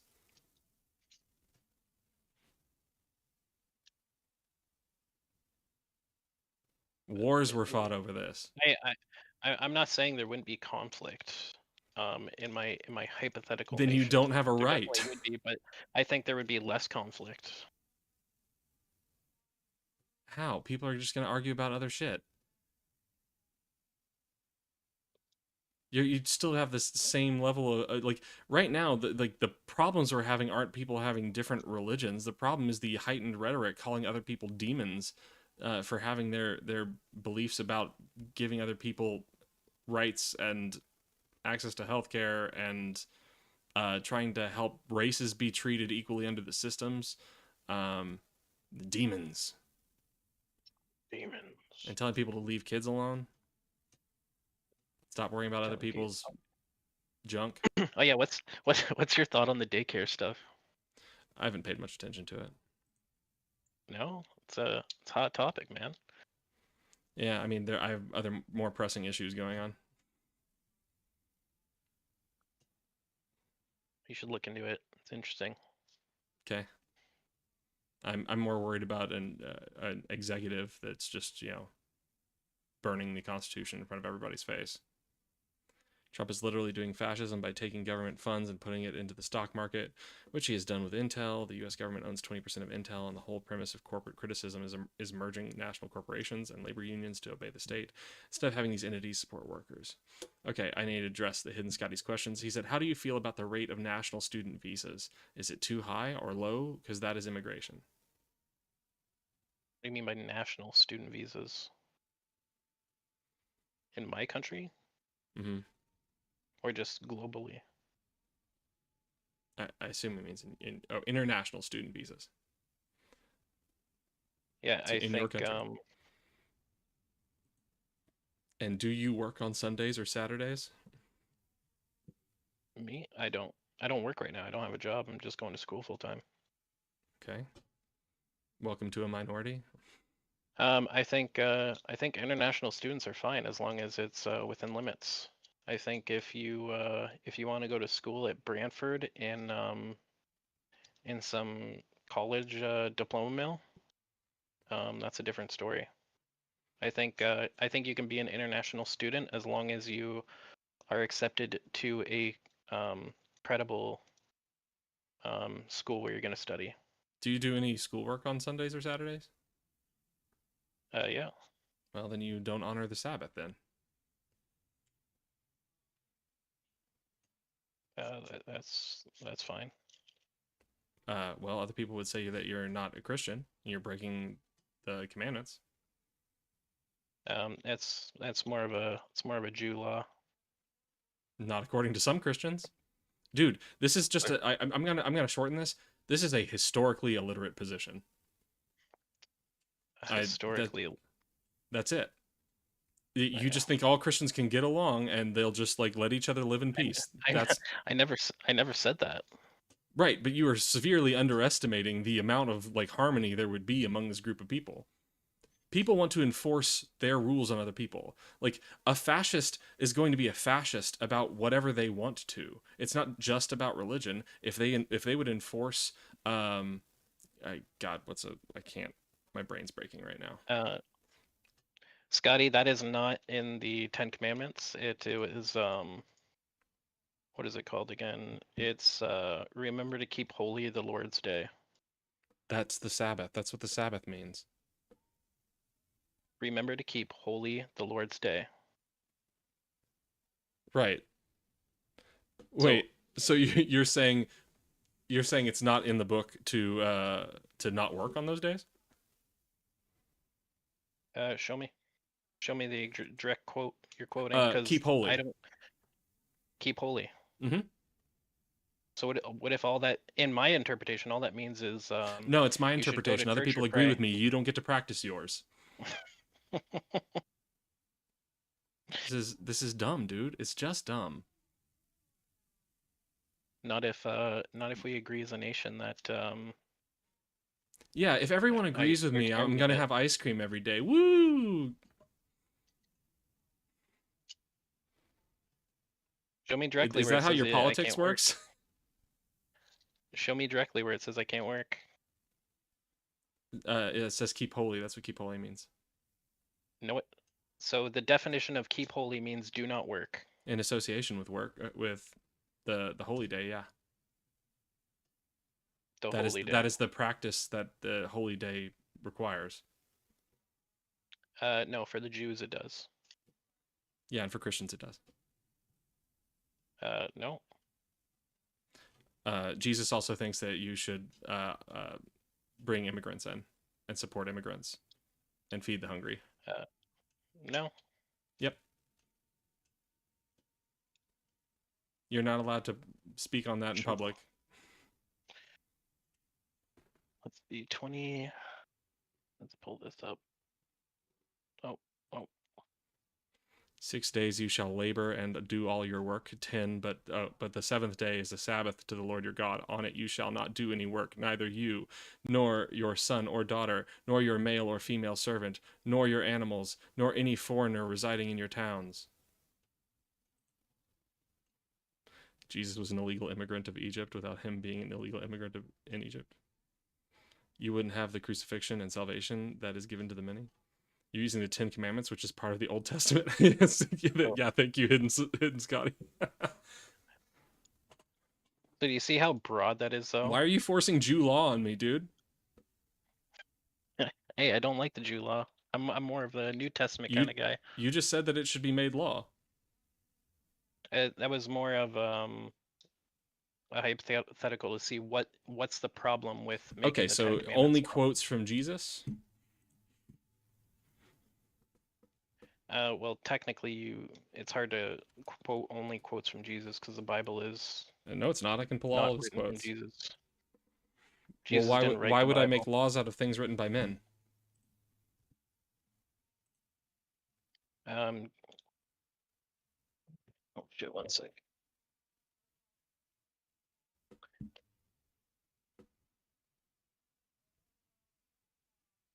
Oh fuck.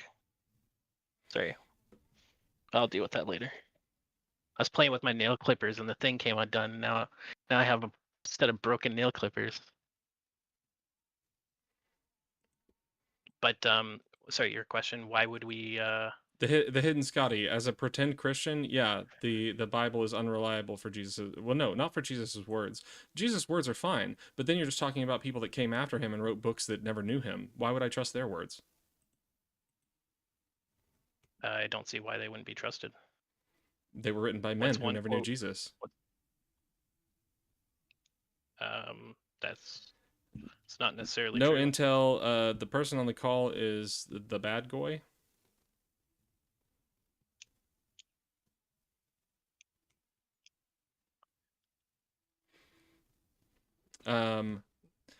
So Jesus said, love one another. So we have to make that a law. You have to love everyone exactly how Jesus loved them and loved you.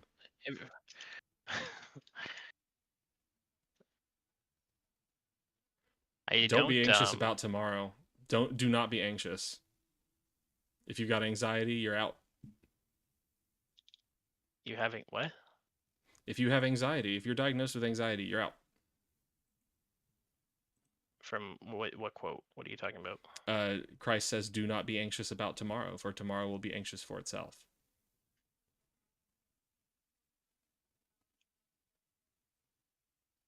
So what does that mean?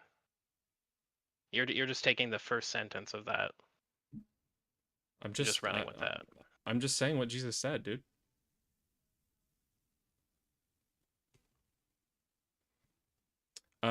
I mean, of course, no one is allowed to criticize anyone. That's a good one. Jesus practiced Christianity because he knew that that Jewish people were not following the real word of God. That's the entire reason why Christianity came into existence, is because he was born into a religion that God did not want to happen.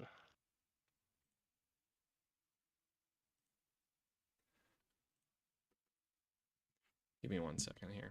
The hidden Scotty, that is not Christian theology as a whole. Some Christians don't believe that you can trust as divine the books that were written by men who came after Jesus was alive.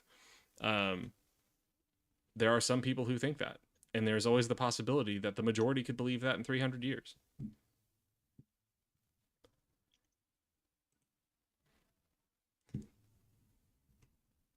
I can just unblock your post there, bud. Oh God, we have like Nazis finding each other. I can't. It's like it's a meet cute. There we go. Yeah, I have to fucking. So I don't think I can. I just realized I can't do that. Wait, maybe I can. That's why I love the Red Letter Bible, and why I love specifically the Jefferson Bible with red letters. And in order to be more accurate to the Greek, I even love Jefferson's verses in the New Revised Standard Version, updated edition with red letters. So it's very accurate and to the point, and gets rid of any miracles and artistic depictions. Oh, okay. Well, you had Goy in your name, so I was taking a guess. Sorry to assume.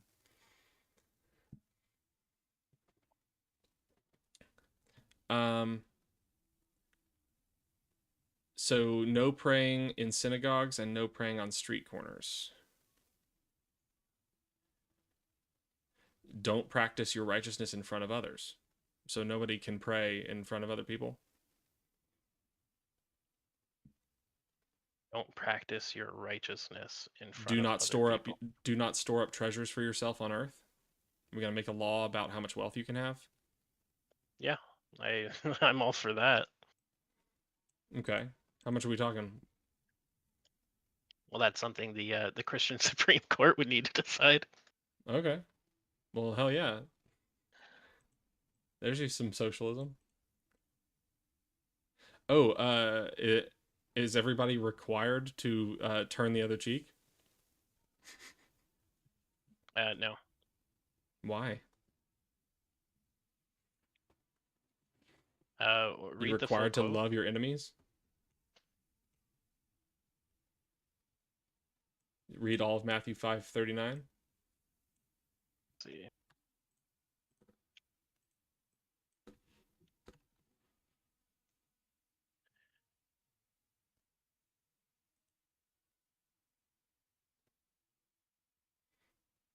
If anyone slaps you on the right cheek, turn to them the other cheek also. Be careful not to practice your righteousness in front of others to be seen by them. If you do, you will have no reward from your Father in heaven.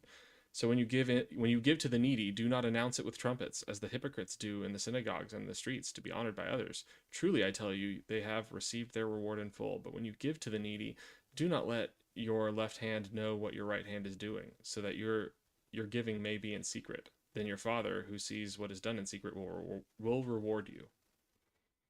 You must do all giving in secret. Yeah, I don't think you should put a homeless person on blast on TikTok while you're giving them food. That's not Christian. That's totally the same thing. Yeah, sock now. Yeah, it is the same thing. But what I'm saying is, if you go drop off a box of goods at the Salvation Army, it's not doing it necessarily publicly. It's not like gloating about it. You know what I mean? Mm-hmm. It's Sock bad now. to. I agree that like having any requiring any like our founding fathers wrote about this in the turn of this like before the 1800s. I don't have founding fathers. I was talking to Sock now. Yeah. The mistreatment or what's the word I'm looking for? Disparate treatment of any religion is freedom to disparately treat all religions. That's just the facts of the matter.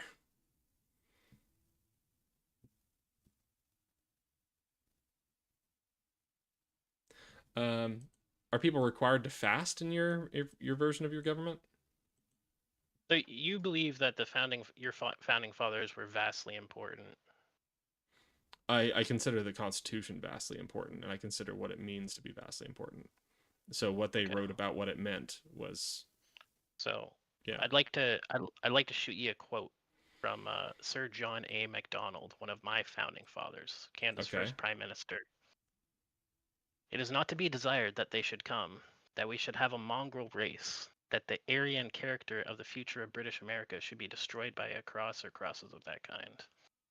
Hold on, let me restart this so I can read along with you. Who is it? John A. Macdonald. John A. Macdonald. They are. So the context of what this was coming for was. Can I get the text before you talk more about it? What's the text of the quote? 1885 House of Commons debate. What was the text of the quote? Like what are the words? I'll just post it in chat. I just need the first few words to get the quote. Okay.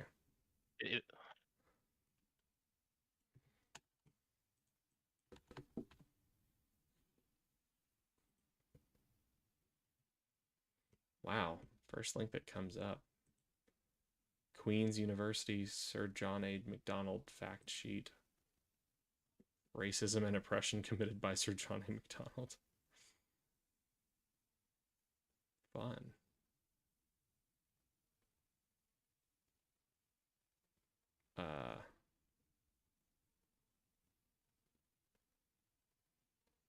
Where doesn't this have the quote in it? Come on.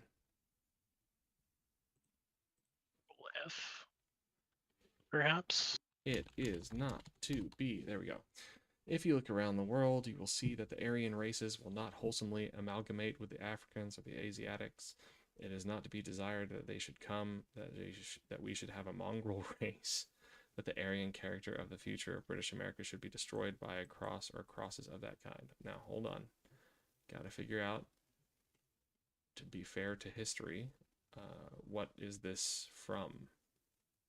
So that was talking about all the Chinese that were coming at the time. But and he what is wanted it to limit from? that.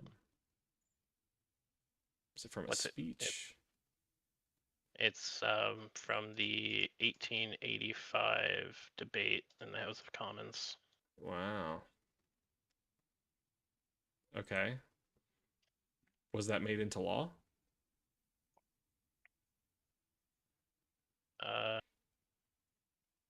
That's actually a good question. I don't know. I'm sure it was made into law, and then Oh, then why do I care?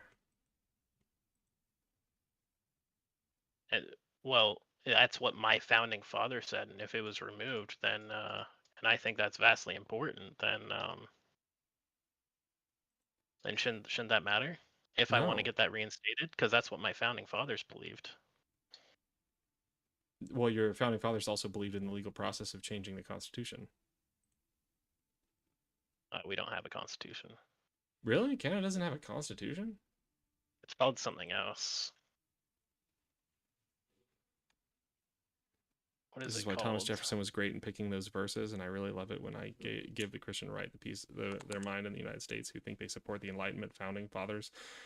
This is why I really am pointed in what I consider scripture, but at the same time, I do support Quakerism, and it's a statement about people's testimony being the word of God as well, rather than it being based on the Bible alone. I mean, that's what a bunch of Christians think. A bunch of Christians think that you can't get your faith from the Bible. It's strictly from a personal relationship with God, and if that directs you to get knowledge from the Bible, then you get knowledge from the Bible. Tons of Christians think that. Yeah, I think God's the top G. He is the original G. He's my founding father. Well, if only he existed. Yeah, well, that's for another debate.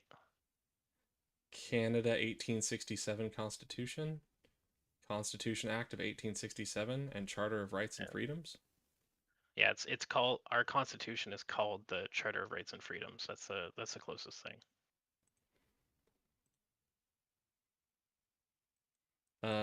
From the name, it doesn't sound like it.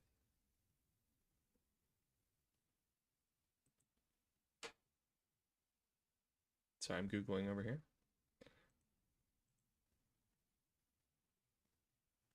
Dude, no, it's not. The closest thing to your Constitution is the Constitution Act. That's an act in Charter of Rights and Freedoms? No, it's a separate document. Yeah, the Charter of Rights and Freedoms, just like the Bill of Rights of America, is part of your Constitution.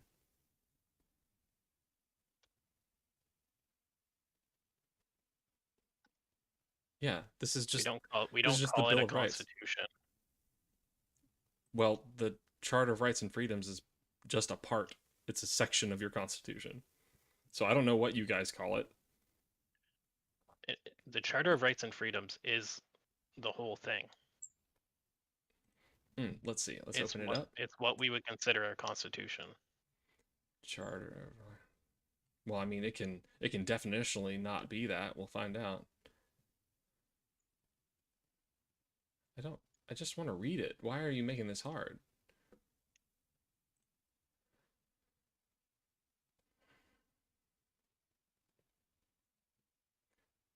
The Canadian Charter of Rights and Freedoms, often simply referred to as the Charter in Canada, is a Bill of Rights entrenched in the Constitution of Canada, forming the first part of the Constitution Act.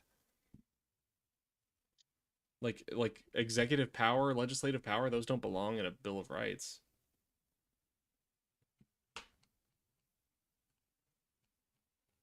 Yeah, no, I'm not a lawyer. Why do y'all make this so hard, guys? Come on now. What? Oh, accept all cookies. Okay.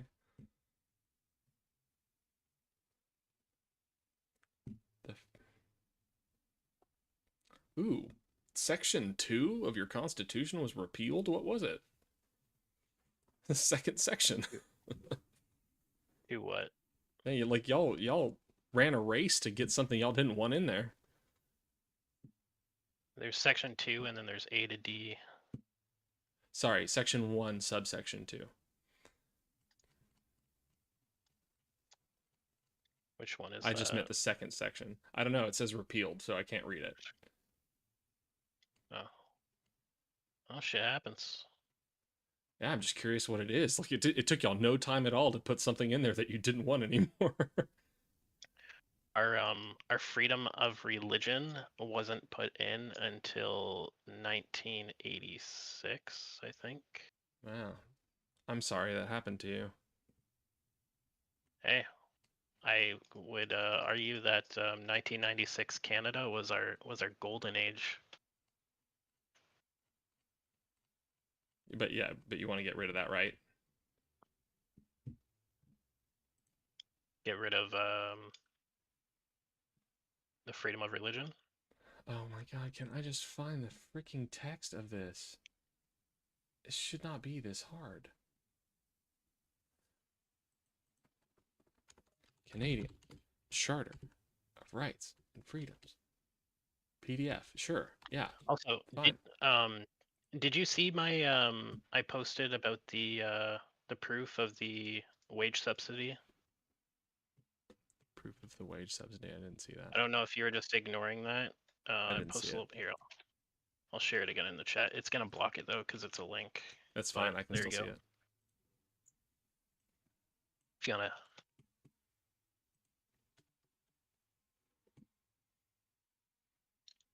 Oh, I did open this link. I didn't know what it was when you sent it to me. Okay. Funding and resources for employers to recruit and retain internationally trained workers for workplace opportunities in the electricity sector.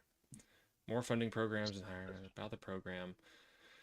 Labor demands shortages across the electricity sector continue to dominate industry concerns and priorities. Canada's electricity sector requires more skilled workers as our nation charts a path to net zero. Newcomers to Canada represent a significant and highly motivated talent force with the will, skills, and competencies to fill key positions and strengthen workforce diversity. This new EHRC program will be instrumental in helping newcomers achieve timely employment with the benefit of job readiness and job search skills. This will be instrumental in helping newcomers achieve timely employment. Okay. A wage subsidy of up to 50% or $10,000 maximum for the cost of first few months onboarding is available to eligible employers.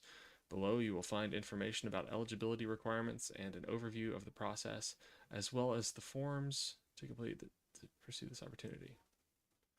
Eligibility requirements. Firms who are seeking to hire full-time permanent newcomers, firms whose primary activity is one of the following: electricity, R&D, engaged in the manufacturing of equipment and the provision of services necessary to electricity. So this is strictly electricity-based jobs, okay? Post-secondary institutions supporting the electricity industry. Okay.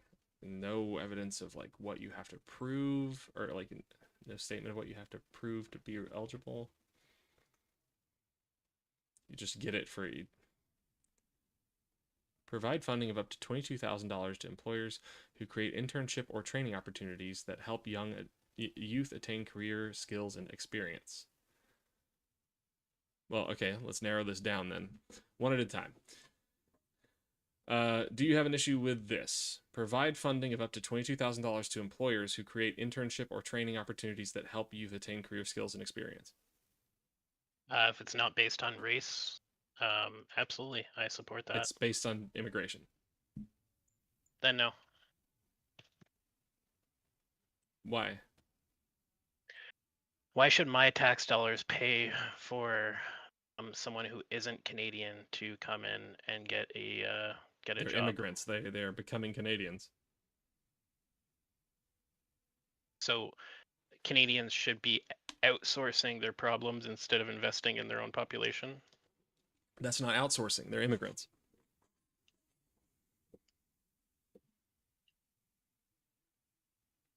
But they're still getting benefits above Canadian citizens. The employers, I wouldn't qualify for that, right? The employers. Am I right or wrong? I wouldn't qualify for that. No employee would qualify for that. I'm not an employee. I'm just a Canadian who wants a job in the electricity sector. Why should I not be qualified or eligible to get that benefit? Right now, I'm talking about employer benefits. Why should I not be eligible Are you an employer? for that? I'm an employee. Why are you changing the subject then? We can Or go to I'm not employee an benefits in a employee. minute. I'm a willing full employee. I want to get a job there. Okay, but I'm talking about employer benefits right now. This is what's, oh my god, this is what's relevant, dude. This is the entire reason why I'm I'm bringing not this up. telling you your point isn't relevant. You are just raising a different point than I asked about. No, this is the main point that I've been talking about. Is my tax dollars are going towards essentially non-Canadians. Not essentially So non-Canadians. That's not what that is. Yes, it is. They're immigrants. They're immigrants. So they're becoming newcomers Canadians, to or they are Canada. Canadians. They're new Canadians. Okay, so as a Canadian, you don't want to support new Canadians. Got it. No, I think if you're a new Canadian and you haven't put any money into taxes yet, there should be very little benefits you get out of being a Canadian. I think there should be like a seniority there. Why? That wouldn't help the economy as much. So let me paint you a scenario, right? I'm a grifter. I have $100,000 in my bank account, right? So what's to stop me from buying a business and hiring my family and do like a money laundering business? And for each child that I hire, I can get $10,000 in my bank account. And then I could fire them after the first few months and then do it again and repeat the process. So you're talking about like, starting a fake electricity company? Just follow me. I'm trying. I'm asking a clarifying question. That's how I follow people. Let's say yeah. Yeah, okay. It's on starting a fake electric company. And because of all the immigration and services are struggling, it's a lot harder to get caught when you get audited or something. So this is a fraud issue. Yeah, let's say yeah. It's what percentage fraud. What percentage of the state's fisc is wasted by fraud that isn't recovered by the state? Do you know? I don't think we can answer that question. You don't think that the state does audits of their own? I know it happens, but you can't get a direct answer because I think people are smart about it. I don't know why you don't think you can get a right answer. You just believe in stuff that has no evidence. Let's say you only have one person to audit 6 million people, and that person found 100 fraud cases, it's justifiable to think that there could be hundreds of thousands of fraud cases if only one person caught 100. So right? we don't have evidence? There is evidence. Oh. Well, that's weird because Jesus told me that there was no fraud in this program. Fuck you.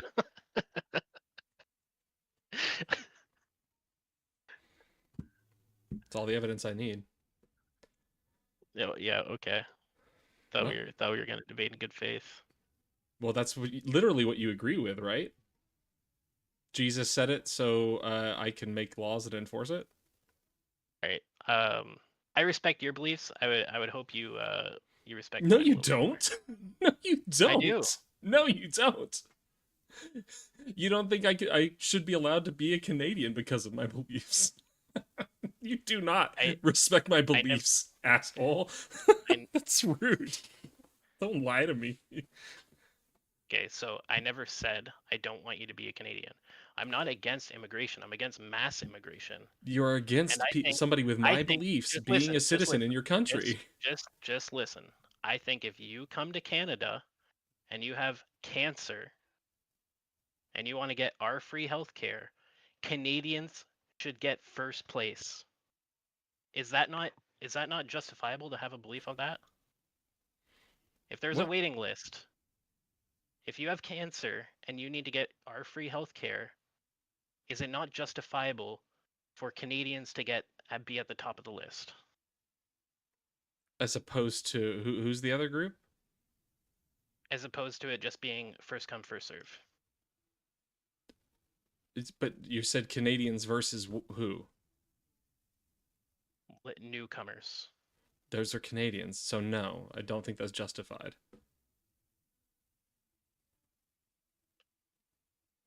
My God. So I don't think yeah, I can, it's almost like I don't think you're realizing that a state has an interest in investing in the new people that come to their country. That way they are a benefit to the country instead of a cost. That way the economy improves because of the people you bring in, and then everybody benefits from that. You are a bad socialist. You are really bad at socialism. Benefits. Everyone Not does everyone benefit. benefits.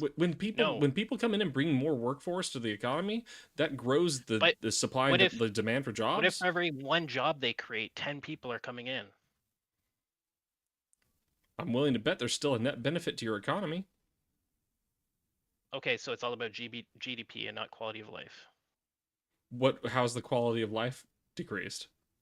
Okay, let me just blast off a couple, okay? Okay, sure. So for every 5 immigrants that get brought in, only 1 new house gets built. So the rent and the housing prices have absolutely skyrocketed. That's not the immigrants' fault. One. I know it's not the immigrants' fault, it's the government's fault, but can you understand how that would make it a lower quality of life, just at least in housing? No, then you shouldn't make this about the immigrant. You should make this God, about your government. You can't. You are so fucking bad faith. How I am can not you bad not faith see? at all. You are so bad faith. Well, I am not. You're just a bad socialist, dude. Oh my God, I can't do this, bro. I'm trying to have like a reasonable conversation with you. This is a reasonable stance. No, it's not. Sure it is. I have no issue with that person. So if rent there's no reason. If rent's gonna cost $3,000 when it should cost $600 a month, that's reasonable for you. No, because it's not their fault. I didn't say it's reasonable. My issue should be with the government, not with the person. That's what, bro. I do not blame immigrants. But you want them to bear the burden of your government failing.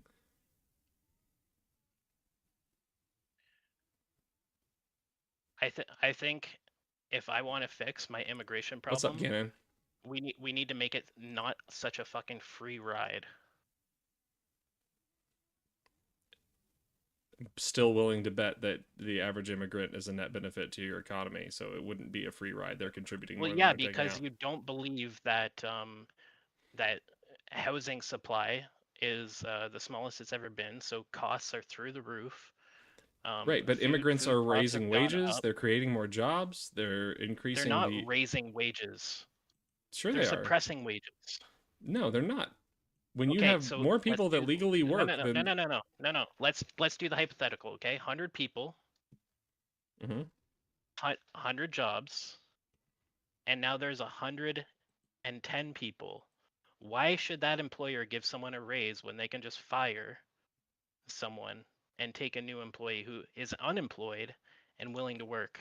Because it's the way the economy works, bro. You bring more people in, there's more demand for goods and services. More people are buying goods and services, so more people demand higher wages. Goods and services stay the same. The demand stays the same. The demand does not stay the same. There are more people demanding stuff. So do you think, let's say a Wonder Bread, right? Uh-huh. They make 130 loaves of bread. Do you think if 10 more people come in, do you think they're going to make 140 loaves, even though they only need to make 100 loaves of bread? Or 110 loaves of bread? Because companies overproduce. But they would still overproduce, so they wouldn't keep it the same. They would overproduce more. I'm sure they have a percentage they measure that on. With a percentage that would increase. Scotty, the deficit does not need to be replaced by immigrants. It can You can No, you can give force people to orphan- have children. No, you can give them proper incentives. That's what I said, and you were surprised by that take. No, I wasn't.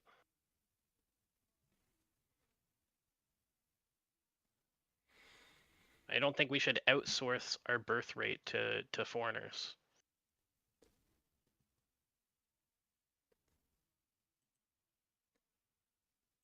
So I want to step back a second. Can you concede that you are not respectful of my beliefs? Name me how I've been disrespectful for you in our conversation. Not because of my beliefs. My beliefs can disrespect you. I can understand that. But I'm being respectful in this conversation. No, you're not. You're speaking Right, politely. you, That doesn't make the content of what you say polite. Oh, am I triggering you by saying that Do I look if triggered? I were to get cancer, and you came into Canada, you're getting triggered hey, because I want to get healthcare MRLZSX first. from YouTube. What's up? What the hell is this guy talking about? Birth rate isn't an economic measure, champ. He was answering somebody else's question. Well, the guy I'm debating does label himself a Nazi. Sorry, can you repeat what you said? I have to respond to people in YouTube chat so like they know that I see them because there's not a lot of activity over there. All you do. I don't think there's anything to debate about if you can't understand that can't understand supply and demand with the housing market. You haven't presented anything that refutes what I've said. But also, you're still trying to wave off being rude to me.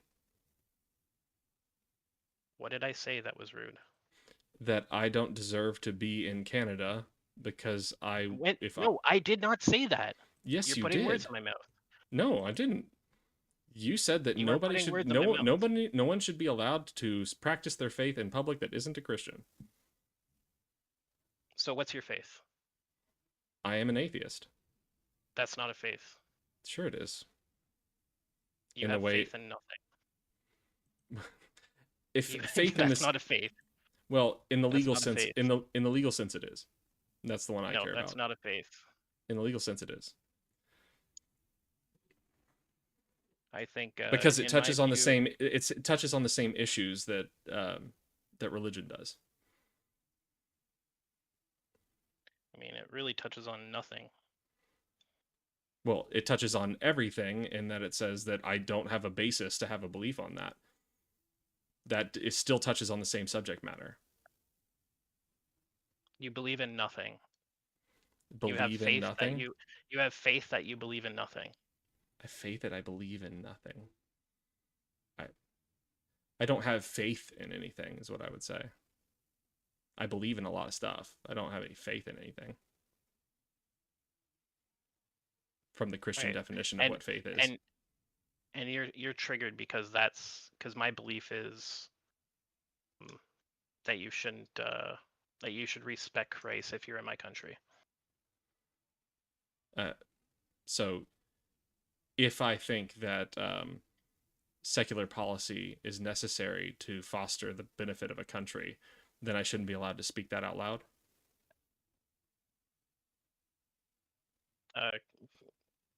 Correct. I guess. Okay, cool. That. You don't respect my beliefs. So if our country believed that though, you wouldn't be respecting us. Sure I would. I don't have any issues against you speaking your beliefs. You're respectful to Iran if you were to go there and preach Christianity and disavow Islam. You're respecting their country? I'm respecting their beliefs. No, you're not. Sure, I think they're totally welcome to speak them. And I will discuss them with them. That's not disrespectful. If you're speaking against Islam, say if you're a Christian, you say Jesus Christ is our Lord and Savior. I'm not preaching against anybody. I'm just saying that secularism should be the basis for governance.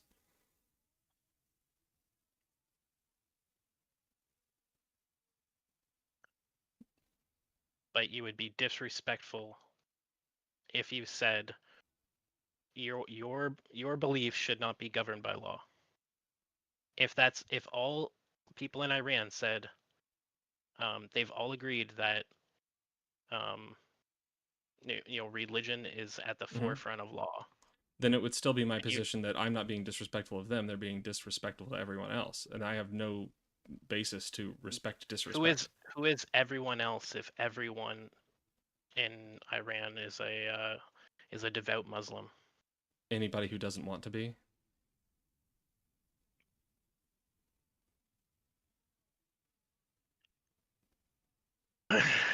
Okay, dude. Yeah. Okay. It's not disrespectful to condemn your disrespect.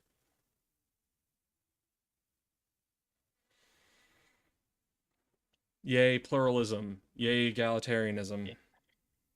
Yeah, this is where it's got us. Yeah, you trying to shut everybody up. Cool. That's where it got us. Me saying, please, feel free to speak on my platform about all the bullshit that you want to. And you're like, yeah, but I want everybody to shut up in my country. Hey, that's where it got us. One side being totally chill with the other one being, no, fuck you in particular. I want you to do things exactly my way. I'm just talking about hypothetically what I would want my country to look like. Yeah, enforced by law. Yeah, okay. That's fascist. Cool. Authoritarian. Okay. Authoritarian. Because I don't know how you plan to install your authoritarian leader, which would be part of what fascism is. Like, say I wouldn't throw anyone in camps. I would just still authoritarian. I would just want to decrease the incentive enough so that that's not what you've said. People want to get out.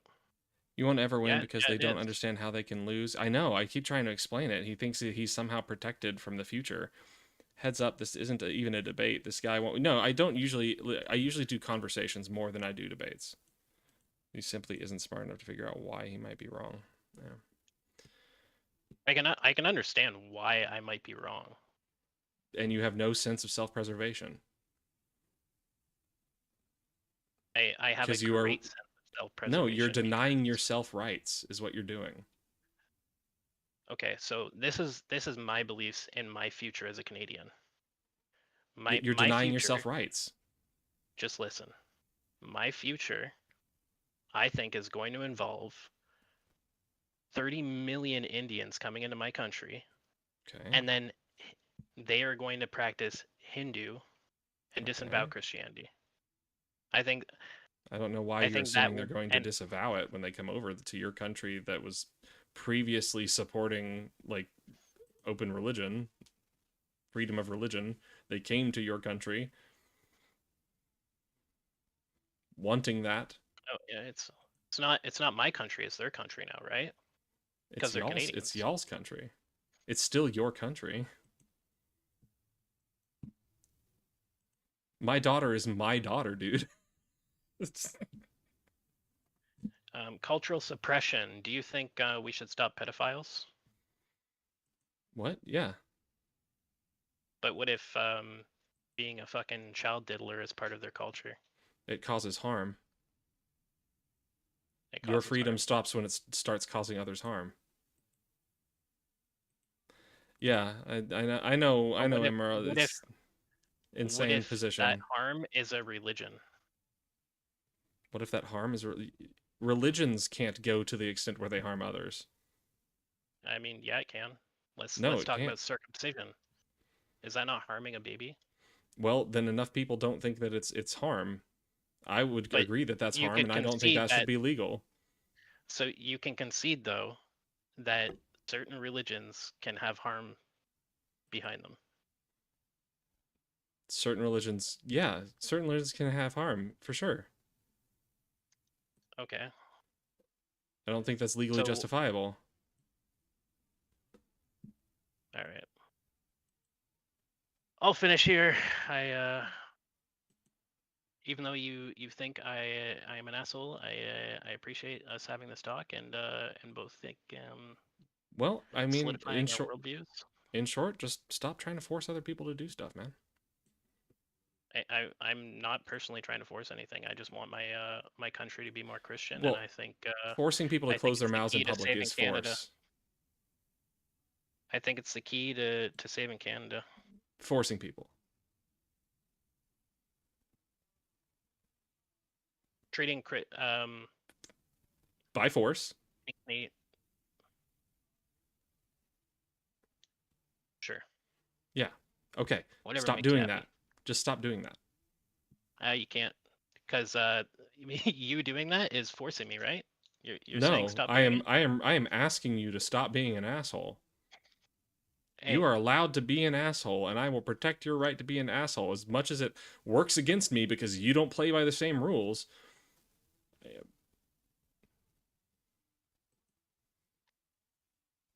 It's so weird that we live in a world where I'm like, hey, dude, be you. And you're like, no, that's not cool.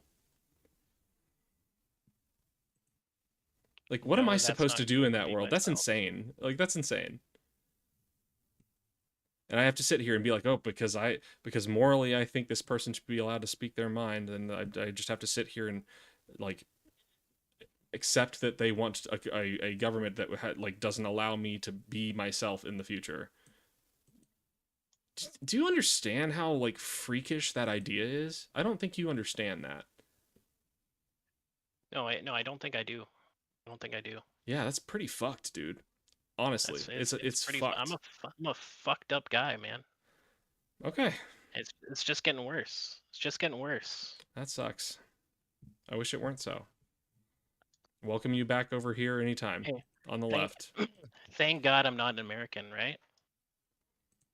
I mean, maybe well, one day I think you cause equal damage over there as you do over here. I don't cause any damage because I'm not allowed to speak. Yeah, you fucking do. You want to fucking end people's right to do their lives as they will. That's damage. You damage people. You damage society. Good thing I'm not a politician, so no harm done in having these. Yeah, it's not like individuals have any effect on the world around them. Oh, they they have a huge effect, but you damage people. That is what you do. I'm gonna be clear with you. That is what you do with your viewpoints. You damage people. I damage people. Yeah. I hurt people's feelings. No, more than their feelings. Oh, I'm sorry. You hurt people's freedoms. I'm sorry. I hurt their freedoms. Oh, man. I fucking hope so. I feel so bad. I feel so bad that I hurt their freedoms. But my future is completely fucked because of these freedoms. So it's not because of them. You're targeting the wrong people. Because I say this. I do not blame the immigrants. I blame the government. Okay, then stop saying you want to like harm immigrants. Denying people is harm. Denying is harm. Denying them is harm. So okay. Yeah, it's not a hard concept. What if I could prove that practicing or being religiously diverse causes harm? Prove that being religiously diverse causes harm? Yeah, I would overall, if you have a country, like if you could prove that it does more harm than like no, I don't think that's more possible. Harm. It's not causes harm. But well, the question isn't about harm. It's about every right comes into conflict with every other right, or not every other right. Every right is in conflict with some other right. If we were a complete religious melting pot, that you don't think there would be harm that would come from that? Not from that alone.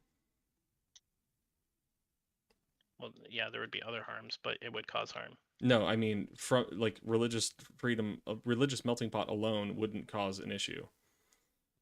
Why not? Because there would be laws that limit the extent to people can be free to harm other people.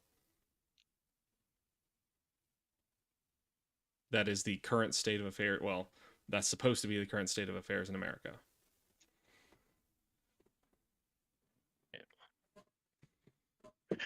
All right, man. I'll let you get back to your chat. Okay. Please stop being an asshole. I appreciate this talk. Hey, take a look at the Somalia fraud shit. It's actually very interesting. I think I it will. would be People keep asking about it, so I need to. I do need to it'd be be versed a in it. good debate topic. Also, one recommendation for the channel. Okay. I think it would be smart because I've had a couple talks with people on here, and I think it'd be better just have like a vocal discussion. You should set up a voice channel just for people who want to talk like off stream, like if we'd rather just, you know, there is a voice chat up. the waiting room, but when I join that I'm suppressed from it. Like, that's weird. If I join it, I'm muted. So I assume that was for everyone else. Well, I guess I need to mess with the settings to figure that out. There is supposed to be a voice chat available. But yeah. Okay. Well. All right. Peace out, man. Take it easy. I love you all. Even though I want to stop you from practicing blasphemy, I just want to save you all from going to hell. Yeah. Good thing it doesn't exist. Oh, it does. And no, it doesn't. There's no reason to believe that. Jesus told me it doesn't exist, so.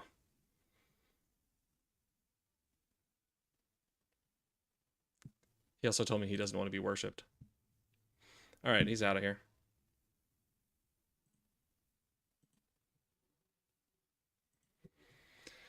So that was fun, guys. That was a fun one. Yeah, sometimes all you can do is get down to the basics and say, please stop being an asshole. Because if somebody's motivated by being an asshole, then you're not going to change their mind. So the first thing you have to do is point out that the thing you're doing is being an asshole. If they're motivated by their own self-interest, then pointing out to them how they're going to benefit, like how they're hurting their own self-interest, isn't going to benefit you in your conversation, because they're never going to assume you're correct over them. So they only care about their own framework and their own mind and their own beliefs. So I think all you can do is, it just gets down to the full stop being an asshole. And if they want to stop being an asshole, they'll start thinking, well, that one person pointed out that I was being an asshole, so maybe I should start thinking about what I'm doing that is making me one. And maybe I should start changing there. And that's the only place where you can start getting any momentum. That's it.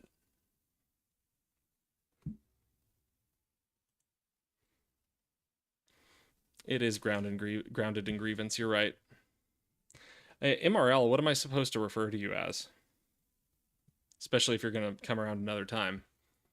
Also, I hate to push people away from YouTube, but like while we're still growing, like Twitch is where there's a lot more activity. What did I miss in chat, guys? What was worthwhile in here? I mean, not that anything you say isn't worthwhile, but anything I need to know? Like whoever was on yesterday was better somehow. I mean, I think what did he want to be referred to as yesterday? Was it Clueless? Clueless actually, like, he was willing to think about stuff.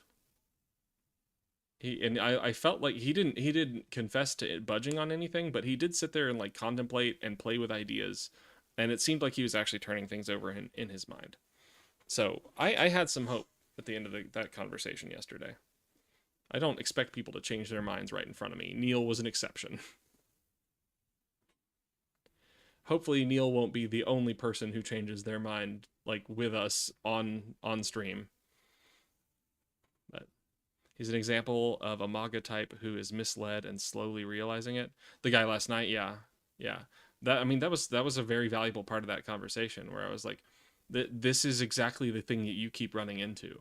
You keep running into this conflation of ideas, where one thing is a thing that I believe, and one thing is a thing they tell you I believe, which they try to tell you can be grouped in with the other thing that I believe. Like, because I believe in A, I also believe in B, and they sell you that package deal about the left, and it just doesn't exist. This is a mythologized world the right lives in. It's just wild, the anti-Jewish strange sentiment Christians seem to have when Jesus was Jewish. Like, well, you have to remember that from their perspective, like, the people who are still Jewish are the ones that didn't listen to him. So, one thing I recommend to everybody is to try to write down your beliefs. If you can't justify it on paper, rethink it. They do realize Roman pagans were the people who were hunting down Jesus. Yeah, not Jewish people. Yeah, but the Jewish people are the ones that betrayed him. I know my Mel Gibson movies. They think that everything that is supplied to minorities is somehow that they are getting less. Right. And even if they are, that's not the immigrants' fault. Deal with your own government, man. Jeez. Also, my Discord link doesn't work. Here, I'll give you the Discord link again. Like, I feel like the Discord link keeps changing, and I didn't know that was something. Oh, it changed again. How do I make my Discord link stop changing? Expires in 7 days. Oh, fuck, I never read that. That sucks. What am I supposed to do? Just update it in my frickin' description every 7 days? Guess I need to look up a solution to that. That is upsetting. I don't like that. Time to go paste that in my YouTube videos too. Oh, also, if anybody didn't see, I posted a new YouTube video today that was an edited down version of our on-stream breakdown of the 5-minute PragerU video with Dinesh D'Souza, where he he says that fascism is a leftist concept. Elaney, I didn't know you came in. Hi. I think you're saying you're back right now. Okay. Hi. Like, they don't need to make up some shadow government shoveling immigrants into their country to be mad at. Just be mad at the real government, right? In terms of civil liberties, like, it ain't fucking pie, DEI and stuff, equity, giving people rights doesn't take any rights away. Yep. You can make them permanent somewhere. I don't know where. Like, what is the obsession with authoritarians? I mean, like, that's the whole idea, but like, where do these people go in their heads that they're like, I want to take away a liberty, this will in no way impact me? Are you serious? Are you a serious person? Have you thought that through? If it doesn't protect someone else, it doesn't protect you either. There's nothing there to protect you. Yeah, sure. I don't want to be here long, but I need to go to bed. I mean, y'all know how late I was up last night. Fucking, I thought about not going to sleep at all, so I can get a reset. I think you have to have enough server boosts for it or something. Like, what? Do I need to pay for it? I mean, I can pay to Jose. Yo, okay. No way, Jose. What's going on? Hey, hold on. Let me try to see what I can do to get the. You ready, buddy? Because, Am I ready for what, Elaine? there we go. Is that me? Are you talking to me? Oh, he's probably talking to me about my tech issue because I'm on phone, and you have to switch on phone from cellular my output to like the earphone to the actual ultra voice, the speakerphone. Billy Blee, are you being rude? I'll shut you down right away. Don't be like, we are friendly in my chat until somebody else is rude. I forgot the word because I'm losing a lot of words. Don't worry here about it, man. on the island. I do it all the time. I lose words on the island because I think in both Spanish and English. So Sure. So yeah. I think I still like I can't speak in French at all, but I do think in French words sometimes, just on my 3 years in college French. Yeah. Good night, Billy but Blee. yeah, I was gonna talk about like issues that we care about, issues that are currently present in the United States and how we can combat, what the other guy was having on his mind, because we have a lot of that sort of opinion internationally that is going on because of like Trump and the MAGA movement that accelerated this in the international community. Yeah, you're talking about the core Because, principles of my channel. Yeah. huh? I said you're talking about like the core principles of my channel. This issue is what drove me to Yeah, make my channel. yeah. Like for instance, as a Latino myself, me seeing the situation gets this bad is unfounded for me. My jaw hits the floor on this island, You and me both. seeing what has happened. Like there were military airplanes around the island circling God. the perimeter during this invasion. Flights were definitely canceled going to the United States because of the security issue. Even Barbados, the prime minister of Barbados, did not get a notification from Trump that he was going to go in and take Maduro. Yep. She complained about it. She also said that this was a security issue for her island. And I agree. It was a security issue even for her island. It was I mean, also of course. If anybody's conducting military operations around you and you don't know why, then suddenly you're like, well, am I supposed to be fighting a war right now? yeah, and she also said that it Eleni, I'm having a real threatened conversation. it threatened the lives of family members that also are, but people who are in the United States that are Barbados citizens, dual citizens with Barbados, that their families were under threat because of the security threat, and basically it harmed African Americans in the United States. She made that argument when in her speech. It was definitely inappropriate to the international community. What shocks me is what Brazil and China, even though that I support China, as a socialist, but I don't support what they did here. They didn't push back in a way that would guarantee that Latinos would have their freedom. The United States was taking South American economy for their own. So that's kind of what I'm seeing here.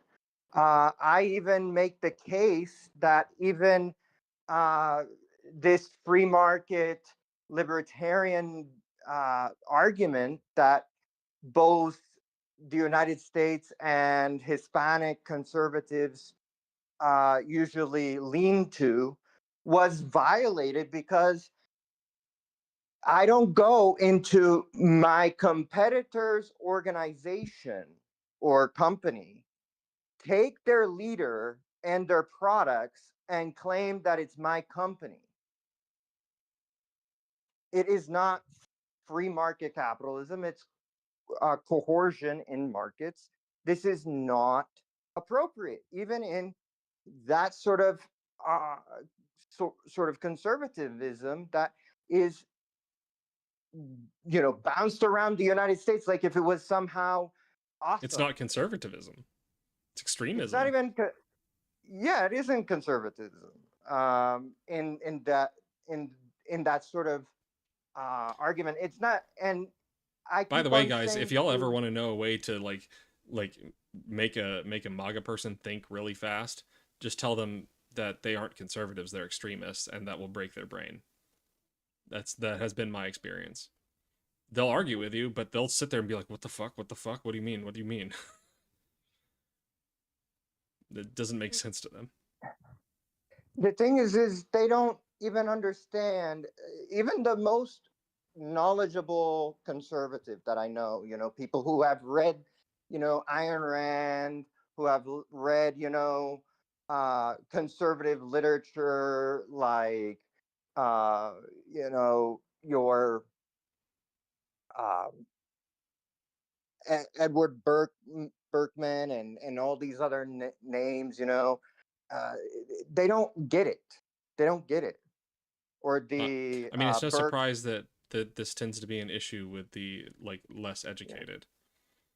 And even the ones that are well read about them, they don't get it either. And I'm like, you've read these books, you've said that you know this, and even university types that are conservatives like uh, Jordan Peterson, I would beg to differ that he knows or he cares about these sorts of issues. He purposefully hates, uh, you know, minorities. He hates Yeah. people of lower stature, in his view. Let me point out my position. I think it's an unusual position. By unusual, I mean atypical. And that's that. First, I'll premise by saying I'm going to put the "but still valuable" up front. But still valuable. I think reading is overrated. Reading is extremely valuable, but overrated, because I think what we really need to do is teach people how to think. And if you read a bunch of books and you haven't learned how to actually think correctly, then they're not going to do you any good. And if you learn how to think correctly and don't read, I didn't start reading anything casually until last year. You can get to a lot of like reasoned positions, a lot of positions that are shared by a lot of people who have read thoroughly. Like I've done so little reading on socialism, but I can have conversations on socialism with people. Like you can just think about the stuff. Maybe listen to some conversations to know that you're still on the same page with other people about what you're talking about. But yeah. Anyway. I understand the overrated aspects, because of like. Also, let me add the fact that I don't know if you know, like I used to be an LSAT teacher. So like to me, like teaching people how to structure a thought process and how to find where arguments are flawed, like that's so important to me, and I see the value in it when people actually learn how to do it. Sorry, go ahead. I just want to add that part. I'm wanting to point out that I understand the back formation of why reading is overrated, because it does cause stress. It causes people not to be able to comprehend what they are looking in their faces, because you could read something but not comprehend it. And I understand where you're coming from, that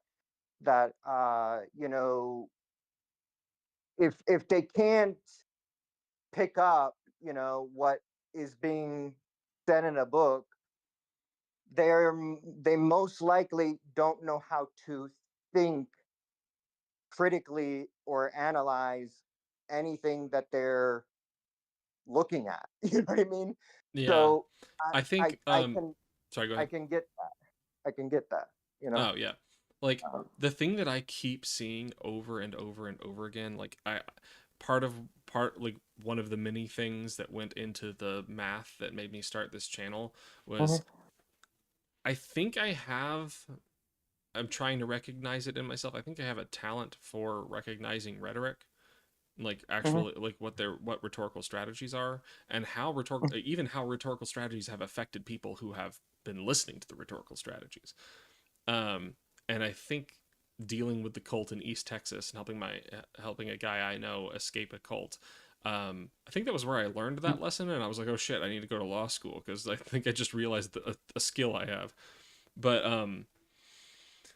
the thing that I keep seeing is not that, like, a bunch of people that there are two extremes of these people, some that know nothing and some that know a bunch of stuff but can't think critically about the stuff. And it's the latter group of people that I'm learning a lot from, because constantly I see this idea of, you believe A, so you also believe B, and I'm sitting there going, I never said that. I never said that at all. And they're like, well, you can't believe A and not B at the same time. I'm like, yes, you can, if you sat there and thought about it and figured out how. Because I had to walk that guy last night through, like, how you can support having border control and support not deporting people at the same time. Those are not in conflict. It was so hard to walk him through it. That is the biggest problem we have, is like they can't differentiate between ideas, and so all these things are getting lumped together. Oh yeah, they can't understand Nuance. informal logic. The informal logic they keep on messing up. Yeah. And that is a huge issue. I understand that, formal logic, I come from more of a formal logic background when I was in university. I had to pause my philosophy degree. And I see it all the time. But I also see that there are people who are purposefully hateful. Some that have read the literature and they know a couple things about conservatism and they want to use it as a abuse tool. Those guys I really despise. I hate with a passion. The ones that do what? That are learned and use conservative material as a means to justify their hatred. To go against minorities, go against people of color. Yeah, dude, just say what you mean, right? Huh? Like, why are we like? That's one thing that frustrates me a lot with, like, listening to other people's debates. Like, I don't think I run into this that as much as I've seen some other people run into it, because I try to draw out what they think, and like, usually when I debate people or have conversations with people, I first go to, like, what is your core value? Because if I can understand your core value, I can help us meet in the middle and figure out where things are not lining up. And I think people feel more seen when they do that, and they feel more secure talking about their beliefs. The thing that totally lost the thoughts in my head in the middle of the sentence. Oh, core beliefs. Okay. Go for their core beliefs. Oh, I keep seeing people that, like, they're like, okay, so what about this? And what about this? And what about this? I was like, I'm always sitting there going, why are you entertaining these questions? Tell them they, like, I just want to go, yeah, but you don't believe that. And I have done that a couple times on this stream. I just go, you don't believe that, though. So, like, well, let's move on. Like, even in a economic conservative position, you want to preserve life. It's not just preserving, a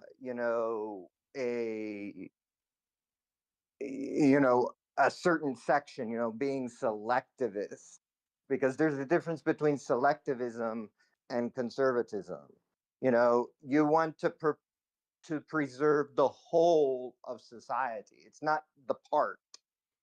And I mean, I don't think that's a core ideal of conservatism. I understand that, but they understand what people think about that label. They think about it as, like, the traditions, these right. sorts of propriety. That's the word I use. Propriety, or capital, and like these economic type things, meritocratic systems, which even under this Trump administration, he undermines, with AI and robotics, and stuff like that. But it's like, they don't get the fact that there is a broader, more overarching conservative stance, and that is like preservation, and dealing with what you already have. And they don't get that either, because like That's something I struggled with for a long time, because I was like, conservatives aren't conservative because they want to go backwards. They're actually regressivists. And that's when I started understanding, well, it's not actually about conserving anything, because we've moved past them. What they want is what they consider proper, and I don't think most of them would disagree with that. But they don't know what is proper. Like, even Sure they do. like, They don't have to prove anything to prove what's proper. They oh, I just have to know. claim it. They That's have why the I love saying Jesus told me the opposite of what a person said. Like, they have the arrogance of proper. They don't have the historical reality of proper. Like, some of the things that I share with conservatives, in the Latino aspect, is that during the Revolutionary War, there was no currency in the colonies. They got their currency from Spain. The colonies were banned using the British pound because King George III banned it. He said, no, I don't want my currency to go to a bunch of, colonial until he wanted them to start paying taxes. He wanted to take the Spaniard currency that was there and bring it into the royalty. And when that happened, they said no. And it was obvious because of the history, the Boston Tea Party and stuff like that. But the currency that was used there was to fund the Revolutionary War. So Spain helped the Revolutionary War out with their currency. You can see this on Townsend's historical reenactment on YouTube. He has a whole section on money and talks about what currency was used, how the British banned their own pound to support the colonial regime, not states, but like sections of the United States at that time. And they weren't able to really trade with Britain. Britain knew that the British pound at that time was not worth anything because it wasn't exported, and Spain was becoming more dominant as the dollar, the doubloon, in English terminology. And yeah, the Spaniard currency was used, but at the time later on, you will see that after their dominance in that, the Spanish Empire was falling because the United States turned on Spain during the Spanish-American War. Right. And you saw them scoop up Puerto Rico. So me knowing the situation historically of how the U.S. treated Latin America was very inappropriate, historically speaking.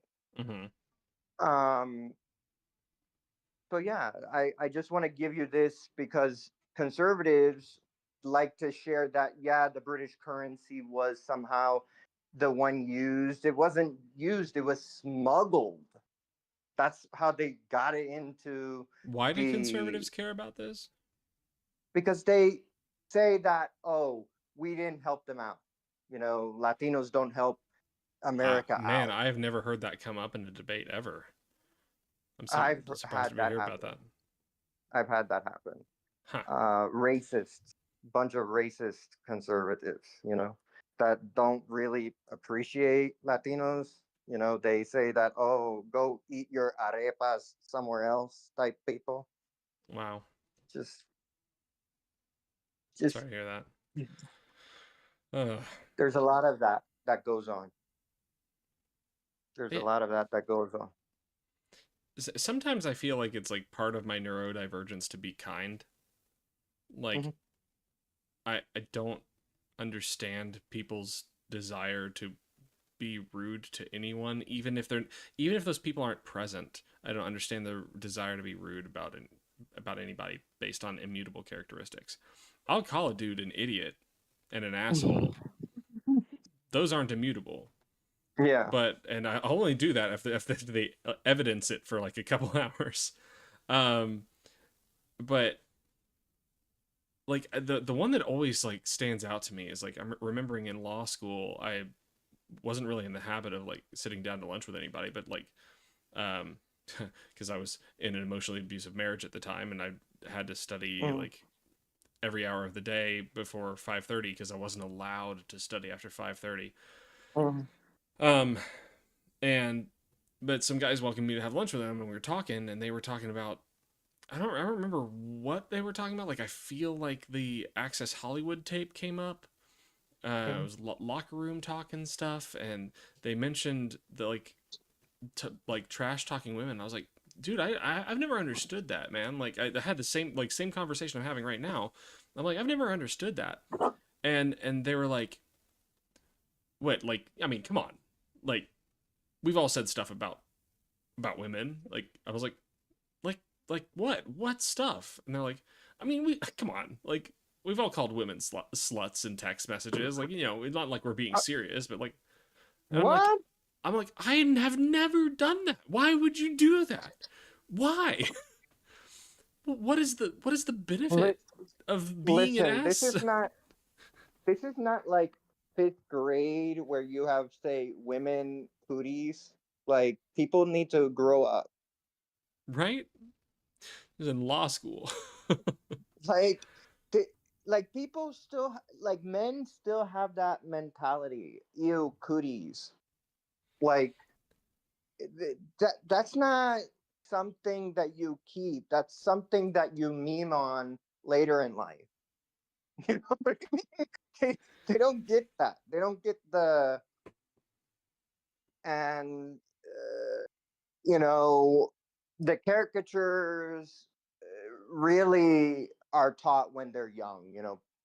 Parents, hate is taught, and they usually do those dumb caricatures when they're young. Sorry, real quick. Hey, the Tricky Tony, that's because I have lately been streaming Deltarune. I wonder if it's still up in my... No, it says politics. I was wondering if that was still up in my category. But I've been playing Deltarune lately. I have what I think is a pretty breakthrough big time theory, and I'm trying to work through the game so I can make a video on it. But that's all. To go on, like, there's still a tag on there? My bad, dude. Sorry. To go on, there like, the sort of implicit natures in, like, politics, because you have people who are sneaky with this, like also the Tricky Tony, I see your Deltarune / Undertale themed name. Much appreciate it. Like the caller that we just had, they want to keep a facade of liberty, equality, freedom, but because they don't want to seem that to look bad, they want to still be popular, but in that sort of. But then that's why I want them to realize we've reached the point where it's like, we're no longer in polite politics. You can't keep pretending we're in polite politics anymore. That isn't where we are. Like we already know your BS. Like we can smell it like on your breath. It's like somebody who's an alcoholic, and you know that they're alcoholic, and they say that they don't drink, and you can smell it on their breath, and you keep on repeating that, and they say no, no, no, but like without even a breathalyzer that this is what is happening. You know what I mean? Yeah, yeah. Yeah, that's I didn't say that earlier, and that is part of my framework for why I think like it is important that you call them out, because like if we just keep being polite all the time, then they're going to continue to think like, that no. we are still in the realm of polite politics. It's like, you- no, y'all left that a long time ago. You can't be polite with somebody being a bully. You can't. Yeah. And a bully can have a sweet tone. They can talk nice all they want.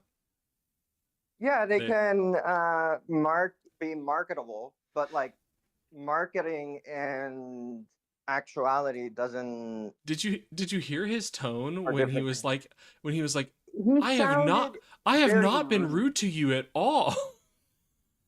He Like, yeah, you sounded have. very rude.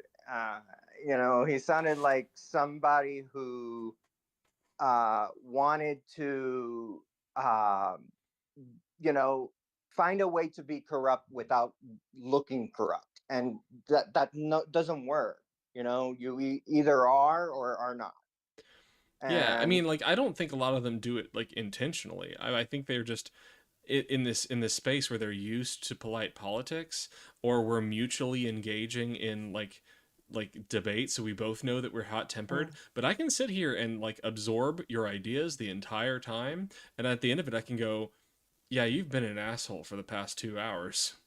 Like, it doesn't matter how you say the words that you're saying make you a piece of shit. most Yep. of these ideas that he's talking about you know, looking at Canada, I'm like, these are foreign. These are like the United States copy pasta. Like this is not I don't hear many your Americans so ideology. blatantly talk about a Christian state. Yeah, it's like I didn't even get that out of him the first time I talked to him, and he talked about why he hated Jews during our first conversation. Because can I tell you why I know this? Because when I before I came here, because my family is in two parts, you know, because it's a United States territory. I go to the U.S. I used to live Not that the president knows that, right? I I used to live up in Western New York.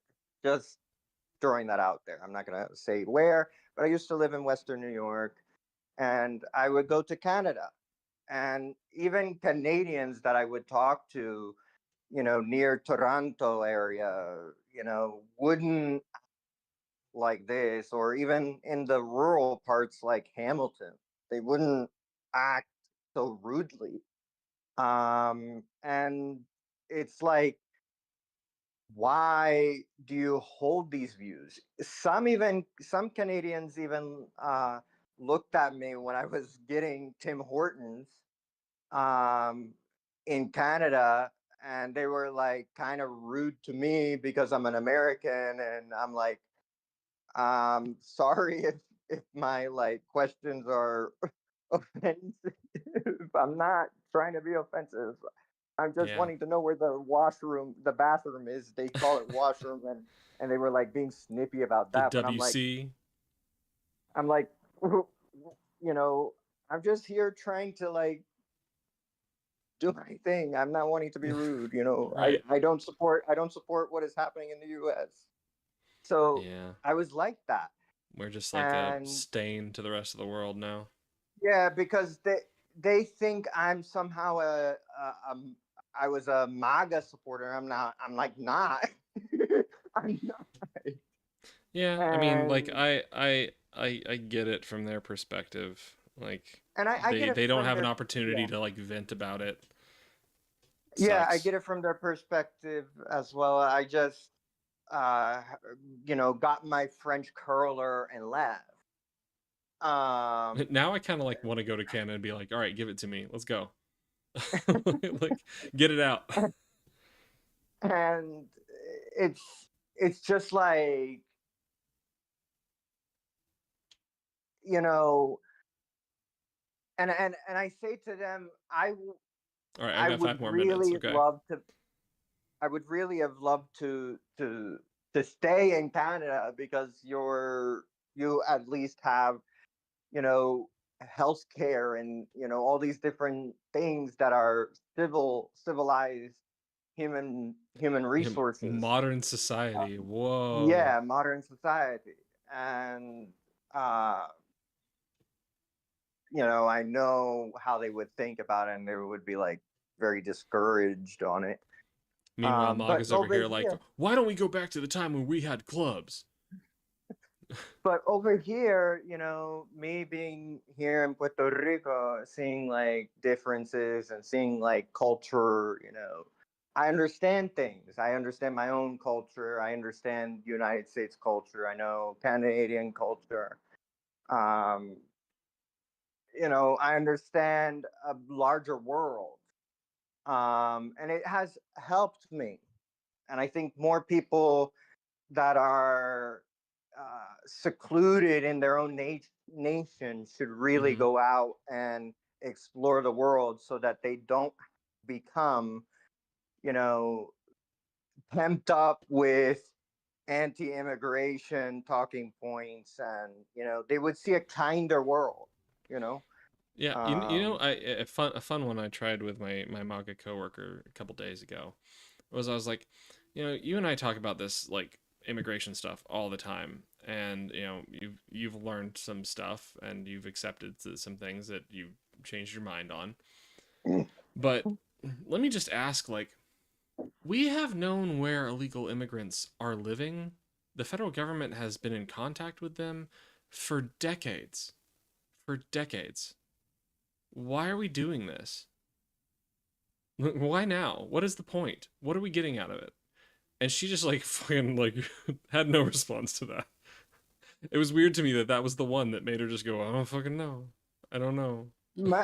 My thing on that would be like, these people are on documentation progress. That's what I call it. Documentation progress. Some of them, yeah. Meaning that you know, they're in here not, you know, quote legal, but they're just trying to get enough money so that they can pay the fees to do the paperwork, because there's processing fees. And one of the I mean, things that there are asylum, like there are people that like just yeah, I come know across asylum illegally, seekers. and then Yeah. well, no, I just meant like some of them just sit and wait until they get arrested and then claim asylum, and then Oh, like Kilmar Abrego Garcia tried to do that and it yeah. didn't succeed, but then he was still allowed to live here. Like, who cares? My thing is like the fees, because even if you lowered the fees, it wouldn't, you know, I understand that. I would be more about like any government fee for processing forms, for me, I think needs to be eliminated. And I know that may seem radical, but I think government form fees, If we're going to replace it with taxes from the rich, I'm all for it. I don't think at this point we well, need to be eliminating any source of income. Like, we need to have like a plan I for how to I replace would it. be I would I would be for that, you know, to get, you know, that or corporate income, you know, corporate tax. For sure. That's me. Is to get rid of forms, you know, But now I'm fees, shaking my because head about the guy last night who didn't know how tax brackets work. I'm It's so thinking like common. the thing is that they make it so complex, taxes so complex, so that they can push the numbers to look away a certain way, so that they can, you know, people can argue about it rather than actually like be supportive of knowing the actual equations. You know, they don't plug in the equation already, like what you were doing with it. They just continue to just mischaracterize, and that's the propaganda of these tax, Yeah, return, these tax everything is returns. meant to just trick the uneducated on every subject. Yeah. Yes, yeah. Okay, well, And I gotta call it a night at this point. Mhm. Adam v. Spears. What is Adam v. Spears, Elaney? Also, this is just a casual conversation. I finished up talking to a Nazi for a while, so nice to talk to a lefty. this is good candy, good candy conversation. Sometimes you need ice cream after a long, working debate, Yeah. Now Laney's enticing me with what is apparently a complicated legal case, so I'm enticed.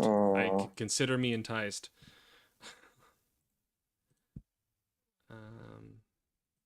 That's the one. Hello? Yeah, there we go. It proves the ICE officer was innocent? What? Huh?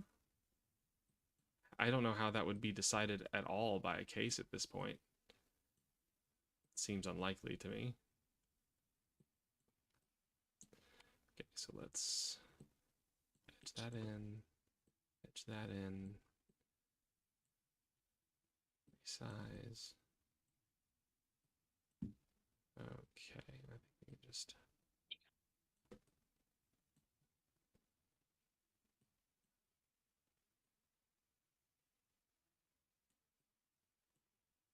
There we go.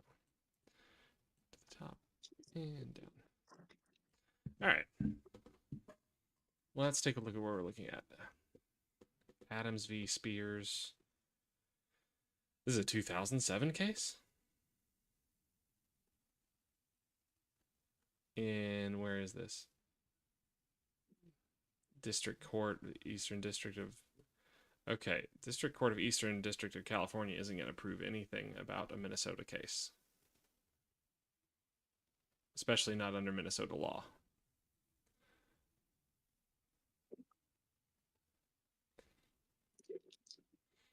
Polly Spears, an officer in the California Highway Patrol, appeals the district court's denial of immunity in the civil rights suit by John and Kathy Adams, holding that on the basis of the facts submitted by the Adamses, Spears is not entitled to immunity as a matter of law.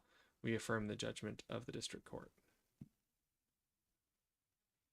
Appeals the district court's denial of immunity in the civil rights suit by John and Kathy Adams. Appeals the district court. What? Oh, this is the Court of Appeals. Okay. Still not going to have a bearing on Minnesota law. Appeals the district court's denial of immunity in the civil rights suit by John and Kathy Adams, holding that on the basis of the facts submitted by the Adams, Spears is not entitled to immunity. Okay, cool. Understood. It should be across the board, though. You should never intentionally stand in front of a car. I mean, different states have different laws. We just got to make sure. I am still analyzing it as if I'm going to apply this case to the Minnesota case. Preliminary to the statement of the facts, we note that Officer Spears can make an interlocutory appeal from the ruling on immunity only if he accepts as undisputed the facts presented. As Spears' briefs show, I don't imagine we're going to... Well, we'll see.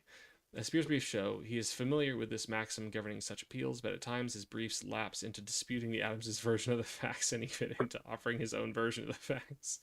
We regret these lapses, and as they are made by the Attorney General of the State of California defending Spears, we take this occasion to advise the Attorney General that such practice could jeopardize our jurisdiction to hear the interlocutory appeal. This exceptional remedy is available only if the issue of immunity is presented as a question of law. Wow. Who the fuck?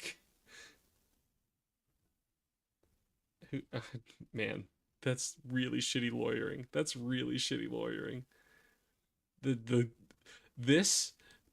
is what a court sounds like when the court is pissed off. And it's funny. You can hear the steam. They're so mad. As an appellate court, and in case y'all aren't aware, what's happening is the Attorney General representing this this what is it? California Highway Patrol officer is when they appeal, so a judge made a decision.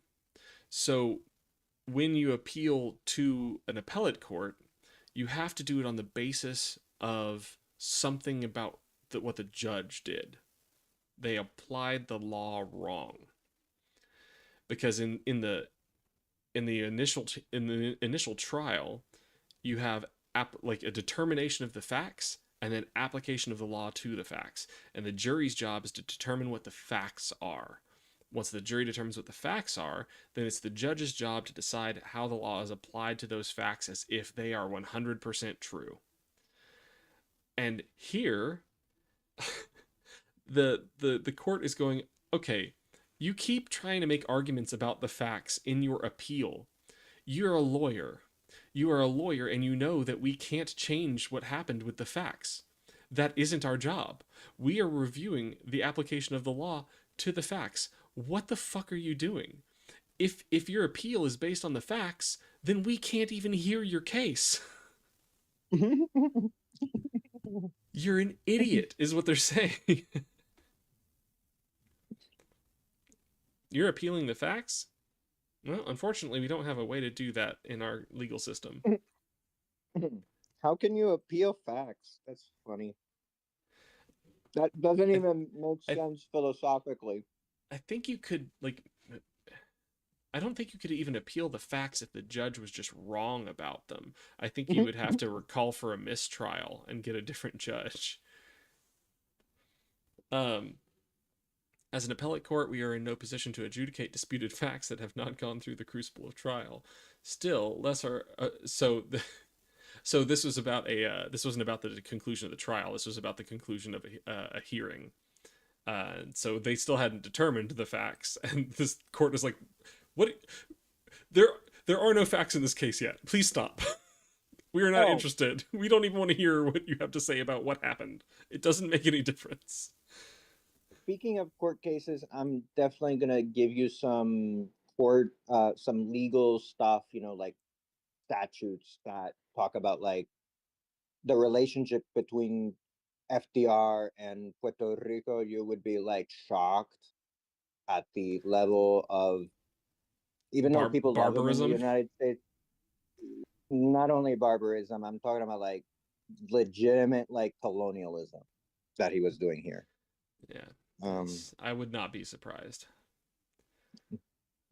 America has risen from a monster and is devolving back into one. The exception to the normal rule prohibiting an appeal before a trial works only if the appellant concedes the facts and seeks judgment on the law. And surely that's not what you're doing, is it, Mr. Attorney General? You are not conceding the facts, are you? Please don't tell us that you're conceding the facts and then arguing them. The facts as presented by the Adamses are as follows. Alan Adams, 18 years of age, the youngest son of John and Kathy Adams, lived with his parents at their home in Hillmar, California. Early in the afternoon of June 26, 2001, Alan borrowed his mother's 1998 Ford Expedition to go to look for work at a nearby dairy. At about 1:30 p.m., a detective from the Merced County Sheriff's Department observed Alan run several stop signs. He put on a light to signal Alan that he should pull over. Alan did not, and a second sheriff's deputy joined in the pursuit of his car. 2 more county officers entered the chase, followed by 2 CHP vehicles. Alan continued on his course, driving largely within the speed limit. What are you doing? Stopping at some stop signs and rolling through others. What is happening? His driving was nonchalant, or that of a rapid Sunday drive. He must have had the music on loud. He waved as he passed acquaintances. Paul Spears had been assigned by the CHP to sit in his patrol car parked on the road to serve as a visible deterrent to speeders. On his radio, he picked up news of the chase. Shortly after 2 p.m. and before his assignment had ended, he decided to join it, first picking up as a spectator a county probation officer who was his occasional partner in apprehending probation violators. Spears drove north and parked a spot he guessed Alan would pass if he continued his present route. The Ford Expedition with Alan at the wheel reached the point where Spears was waiting. without advising pursuing law enforcement vehicles of his identity or his intentions. Ford Expedition, with Allen at the wheel, reached the point where Spears was waiting. Without advising the pursuing law enforcement vehicles of his identity or his intentions, Spears put his patrol car into gear, pulled out, and tried to ram Allen's vehicle. He missed. He continued in the procession. What a comedy of errors. What a comedy of errors. He missed. He continued in the procession of police, putting his patrol car at the head of the chase, which was now aided by a police helicopter that hung over the procession. Can you imagine, like, coming over the radios, like, hey, I saw you fuck that up. Try and actually hit his car next time. At 2:51 p.m., Allen's expedition exited the off-ramp and made a left turn back over the freeway. It then entered the on-ramp to go north. Spears used his patrol car to ram the expedition. Allen waved at them. The two cars became entangled. What the CHP report termed a significant hazard to both vehicles was created.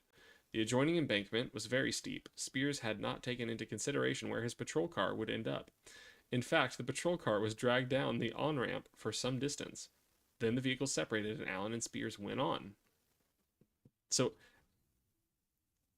well, hi, UNTV. Welcome into chat. Who put himself in danger, Elaney? The CHP officer? I mean, it sounds like he tried to ram him before he even, like, signaled. I mean, he put himself in danger while doing his job. This is an, is this an alt Maddie account? I have a question. Do What's you up? think that the U.S. has the ability to abolish ICE, literally? I know I'm not under this. I know not under this thing. Are you asking, but like, is it legally possible, or are you asking legally possible? Oh, absolutely. ICE was created by a statute. It can be removed by statute. Okay. Do you think that there will be an ability in the future ever to abolish ICE? Like, dude, I don't know what's going to happen in the next 2 months. I couldn't tell you. I literally have no idea where we're going to be at in 2 months. At 3 p.m., Allen encountered traffic stopped by a collision. He entered the center divider to make a U-turn and change direction. Spears accelerated, leaving the other police cars behind. He cut through the divider and rammed the left rear of Allen's vehicle with sufficient force to knock it off the shoulder of the road and down into a sandy embankment or ditch where it came to rest. The impact was such that Spears' own car spun down the shoulder. Its bumper entangled with the expedition. As the two cars came to rest, they separated. After the crash, as the CHP report continues, additional units positioned their patrol vehicles to prevent the suspect vehicle's escape. A CHP unit was stopped on the shoulder of the road about 35 feet from Allen's right rear. I think most people only have one rear. Another CHP unit stationed itself 25 feet away from the left rear. A sheriff's unit came into position about 30 feet away from the expedition and slightly offset to the left rear of the expedition. The patrol cars completely surrounded the expedition, cutting off any possible avenue of escape. Allen began to inch the expedition backwards at no more than 4 to 5 miles per hour, turning slowly to the left and letting the front of the expedition swing to the right towards Spears' patrol vehicle. Spears pushed his door open and hit the expedition. At the same time, Officer Marcos Rivera approached the expedition and stood next to the window on Allen's side. He raised his baton, struck the window, and broke it. He reached into Allen's car with the intention of pepper spraying him. Before Rivera could act, Spears exited his patrol car, moved away from it, and stood in front of the expedition as it rolled backwards away from him. He drew his service weapon and trained it on Allen. Without warning that he would use it, he fired 6 rounds. Allen was killed. Yeah, this is a person who should have had somebody with him, like the parole officer, who would be like, dude, don't, like, this is not, you need to cool down. I have a question. Why aren't these cops that are known to go into protest situations not shooting rubber bullets? Why aren't they shooting rubber bullets? Yes, because Because it seems like they aren't being sent in with the intent of suppression. Yes, rubber bullets can still kill you, but they are I not being didn't know that. they aren't being sent in with the goal of keeping people safe. They want things I know heightened. that, but I'm meaning like this should be a Mandatory thing. a prerequisite when you're going to when a law enforcement officer, whatever department they are in, federal, state, county, whatever they're at, and there is a protest in that region, they should have either rubber bullets or leave their gun out of it. It would They make should sense to just me if they were like if a they were taser, armed whatever. if they were armed with non-lethals, like, not to say that they can't kill you, but if they were armed with Yeah. non-lethals and Even a flipping BB gun, like if you want to do something, BB gun, like like whatever, just they should not be an required actual firearm. they should be required to carry at a maximum non-lethals rather than lethals, as long as they have no like reasonable suspicion that there will be live firearms at an event. And in that case, it would make sense to me to make sure that things are possible to, do law enforcement shit on. If things go bad, you can have a truck nearby that has actual firearms if you need them. You should never need them, but Or just a squad that has it on the side, just in case. yeah, It's not that somebody hard not to directly have this engaging until they need to safe. go in. Okay. A CHP investigation of the incident found inter alia that's among other things, new legal jargon for you, inter alia. Sometimes when I'm writing stuff, I have to go, oh, I can't say inter alia. That's weird. A CHP investigation of the incident found inter alia that Spears, contrary to regulations, was not wearing body armor that would reduce or minimize the possibility of injury in the event of an accident of shooting. Why the fuck does that matter? Spears did not obtain permission for the probation officer to ride as his passenger in the chase. Oh, I see what's happening. Okay. The probation officer was untrained in CHP procedure as to pursuits. He was, in the words of CHP, an unauthorized passenger. The driver? At no time did Spears request or receive permission to enter the pursuit. Oh my god. He failed to communicate with any of the other units engaged in the chase. He was unfamiliar with the area he entered. In his failures to obtain permission to communicate, he violated CHP policy. Spears was also found by the CHP to have twice rammed the suspect vehicle without obtaining permission, and to not have given consideration to the final resting place of the involved vehicles after the ramming. In each instance, Spears violated CHP rules on ramming. In each instance, Spears disregarded CHP policy that consideration should be given to the final resting place of the patrol car and its proximity to the violator's vehicle. Spears failed to follow CHP policy in making a stop by the use of force without authorization. In each instance, Spears acted without communication with the other units. The result of the second ramming, in the CHP's words, left Officer Spears in a vulnerable and hazardous position. Officer Spears had difficulty in exiting the patrol car due to the very little room to open the patrol car door. The CHP report concluded, based on the previously mentioned violations, it is recommended that adverse action be initiated against Officer Paul E. Spears. When Spears fired the 6 rounds, as the CHP report also stated, he did not have a completely clear background for discharging his weapon. Oh, Jesus Christ. Dude. 2 of the officers on the scene saw no reason why Spears should shoot Allen. Well, no. According to Spears' own deposition, he did not fire to protect other officers. You see the problem? He got directly in front of the car. There's other ones like this. I mean, he got in front of the car while the car was backing up. This is completely obvious by looking at the video footage it's completely obvious. Even his own footage, the camera on his desk, completely obvious. When I was That reviewing this it was last night not. on stream, I was at a point like somebody started asking me questions, and or the guy started asking me questions that were unrelated, and I got off track, so I didn't finish reviewing the video. So I couldn't But tell it's you. completely obvious that it was a murder. Completely obvious.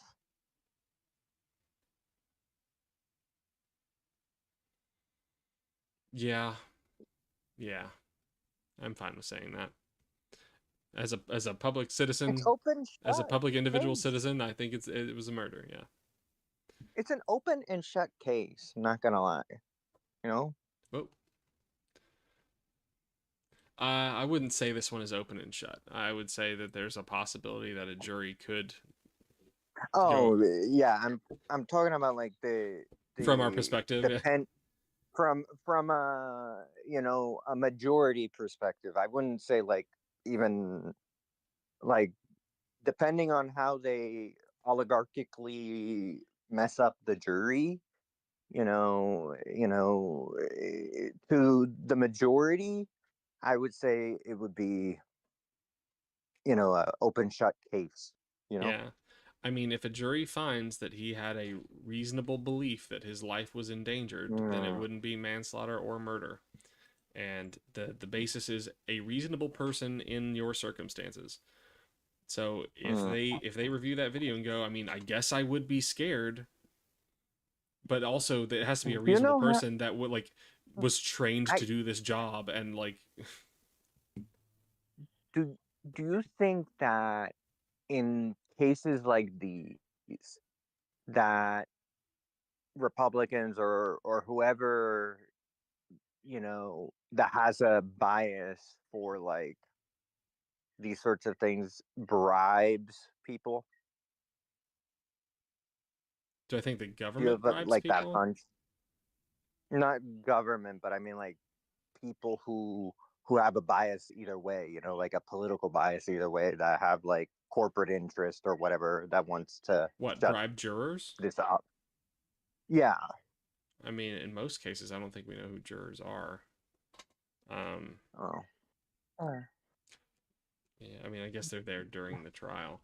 Um, I mean, it's not unheard of. I guess it's possible.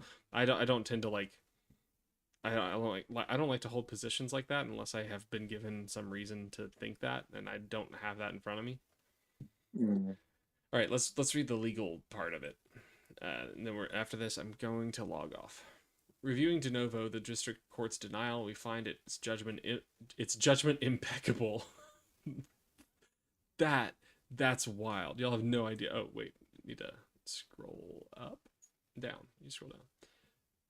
This is wild to see a judge say. They are really saying "fuck you" to the attorney general. It's funny. On the facts presented by the Adamses and the disciplinary report of the CHP itself, a jury could find Spears to be an officer off on a mission of his own creation, abandoning his assignment, picking up a buddy for no apparent reason except the excitement of the chase, barging in ahead of the police already engaged in pursuit, once attempting to use force against Allen and twice doing so, creating each time a serious hazard for himself as well as Allen, and finally stepping out of his patrol car and without warning and without the need to defend himself or the other officers, killing Allen. Shooting of this sort was established as unconstitutional by Tennessee v. Garner in 2003? Wow. No officer acting reasonably in these circumstances could have believed that he could use deadly force to apprehend Allen. The Supreme Court recently stated the governing law in Brousseau v. Hagen. Two decisions of circuit courts were there cited by the Supreme Court as examples of cases where it was reasonable for an officer to shoot. In Cole, the officer had probable cause to believe that the suspect's truck posed an imminent threat of serious physical harm to innocent motorists as well as the other officers themselves.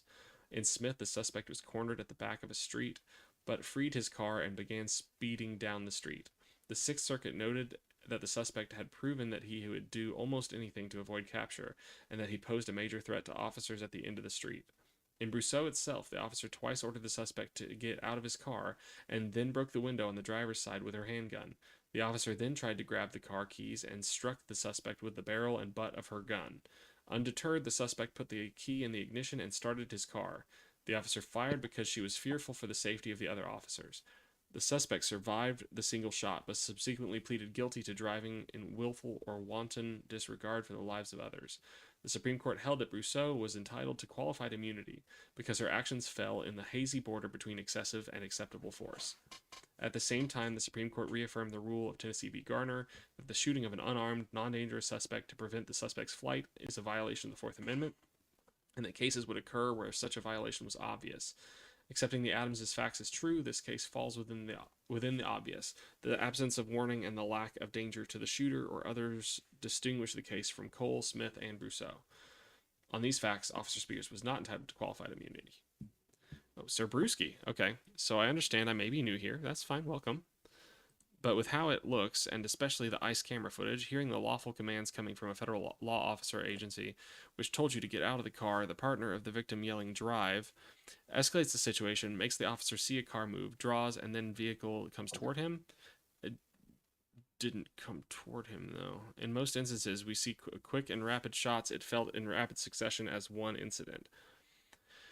Meaning even if shots 2 and 3 are through the side window, generally, due to the time between the shots, most can say it isn't reasonable to be able to reassess the situation in such a short period of time. Okay, so first off, Sir Brewski, I'm about to log off, but I do welcome you here, and I'm going to respond.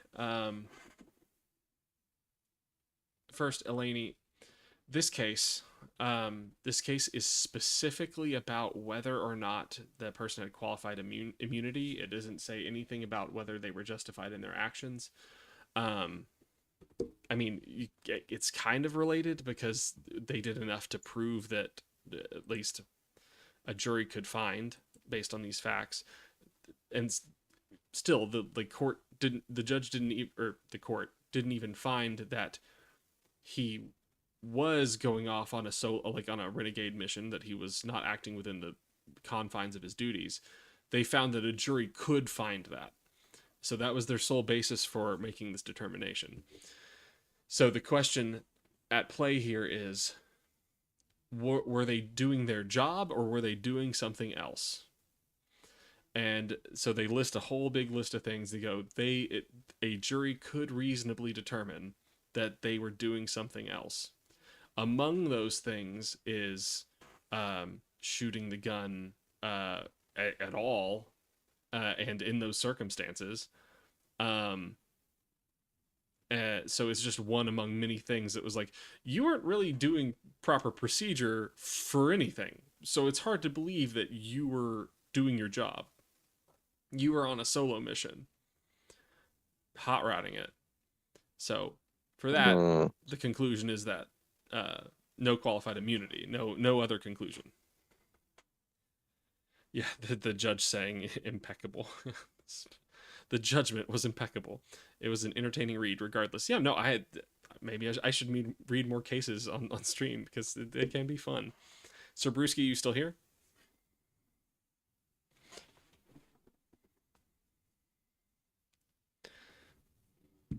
Why Sir Brewski gotta come in here while I'm about to log off?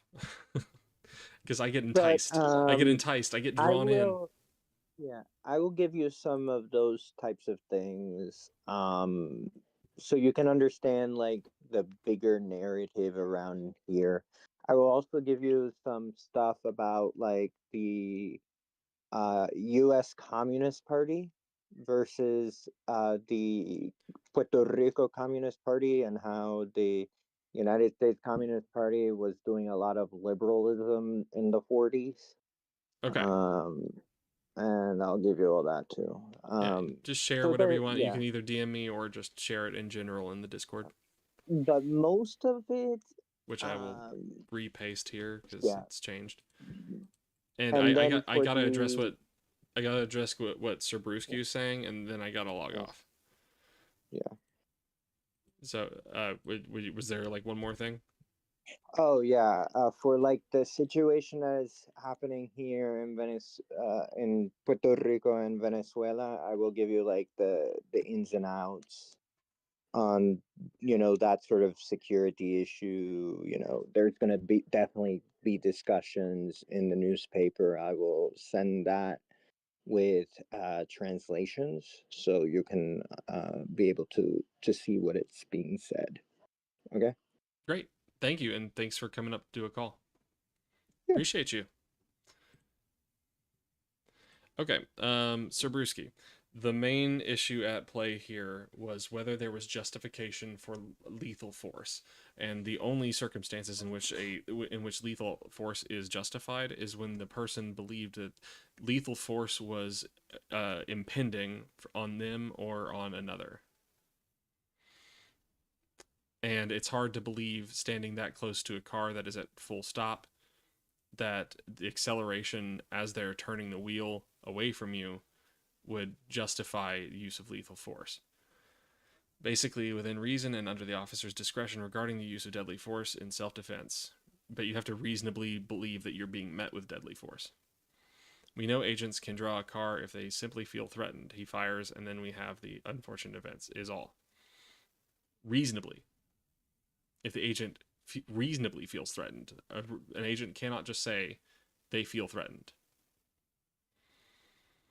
And watching that video, it would be hard to say that they felt like they were reasonably under lethal threat.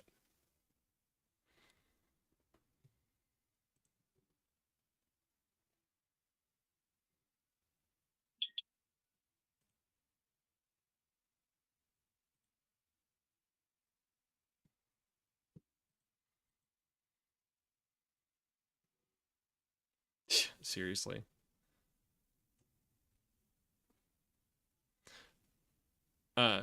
To clarify, it is lethal threat or threat of grievous bodily injury in most cases, in most states.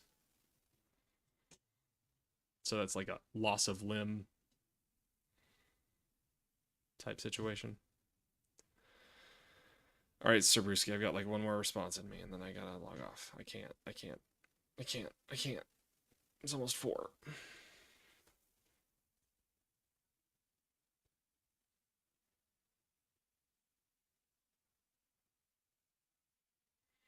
Yeah, just got to make sure that you're pointing to Minnesota law.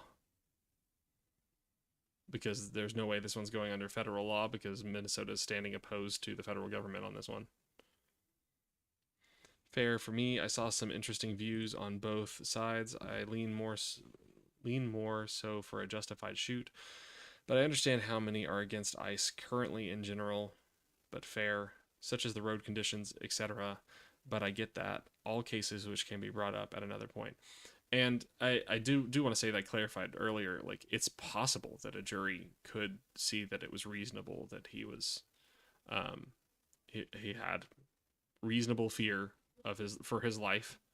I just extremely doubt it, because all he had to do was step out of the way, which is where he should have been in the first place.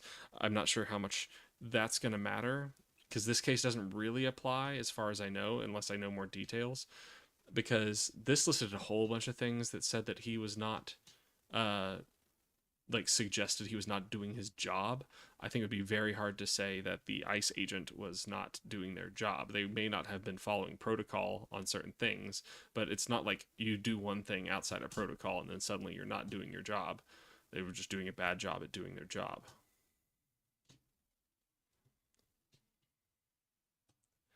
I mean, there is such a thing as, like, assumption of risk. Like, if the person is driving a car and you're just going to step out in front of it, like in the original video, we saw an ICE agent just walking, and he almost slipped and busted his tail by simply walking. Meanwhile, you're asking a guy under stress to run on that same road just 10 feet away from the same spot the agent slipped and almost fell, to then try to run and hope he doesn't slip in front of a 3,000-pound metal box. Yeah, if they're going to be using state force, I do have a heightened level of expectation. Call me a dirty socialist, but I don't think the use of state force should be slept on in any situation. State force is dangerous.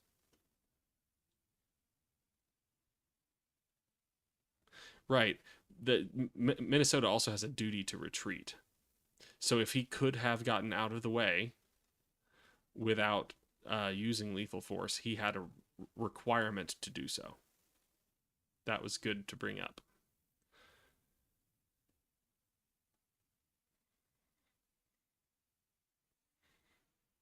So in that sense, before he, yeah, I really don't think there's much of a case for this at all.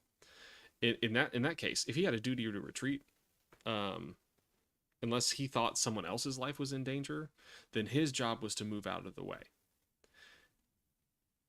Period. He shouldn't have been in front of the car. He can't say, well, I was in front of the car when I could have gotten out of the way of the lethal object, and so then I was justified in shooting the gun. Would he be he would not be treated as a civilian. He would be treated as an officer. But an officer still can't put themselves in harm's way and then justify use of lethal force in that sense, unless that was part of protocol for how to handle that. And as I understand it, ISIS, well, I don't know what ISIS trained to do these days, but I don't think you're supposed to stand in front of a vehicle, and it wouldn't make sense if that was what they were trained to do. So it's hard to say that. Even officers have a duty to retreat. If they don't have to use lethal force, then they have to retreat.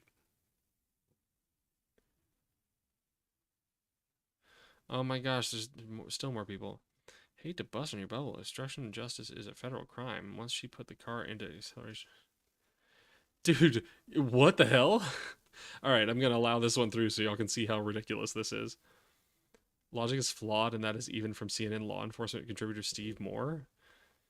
I would have to hear his legal justification for that, because crimes don't justify shooting people.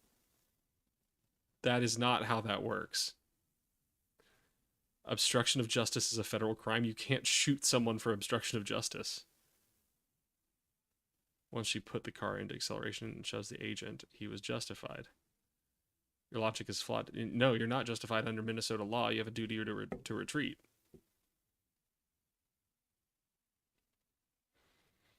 I don't know. We'd have to find out. We'd have to hear what his legal argument is. What is this? Argument by appeal to authority? What? Let me use a well-known flaw in my opening argument.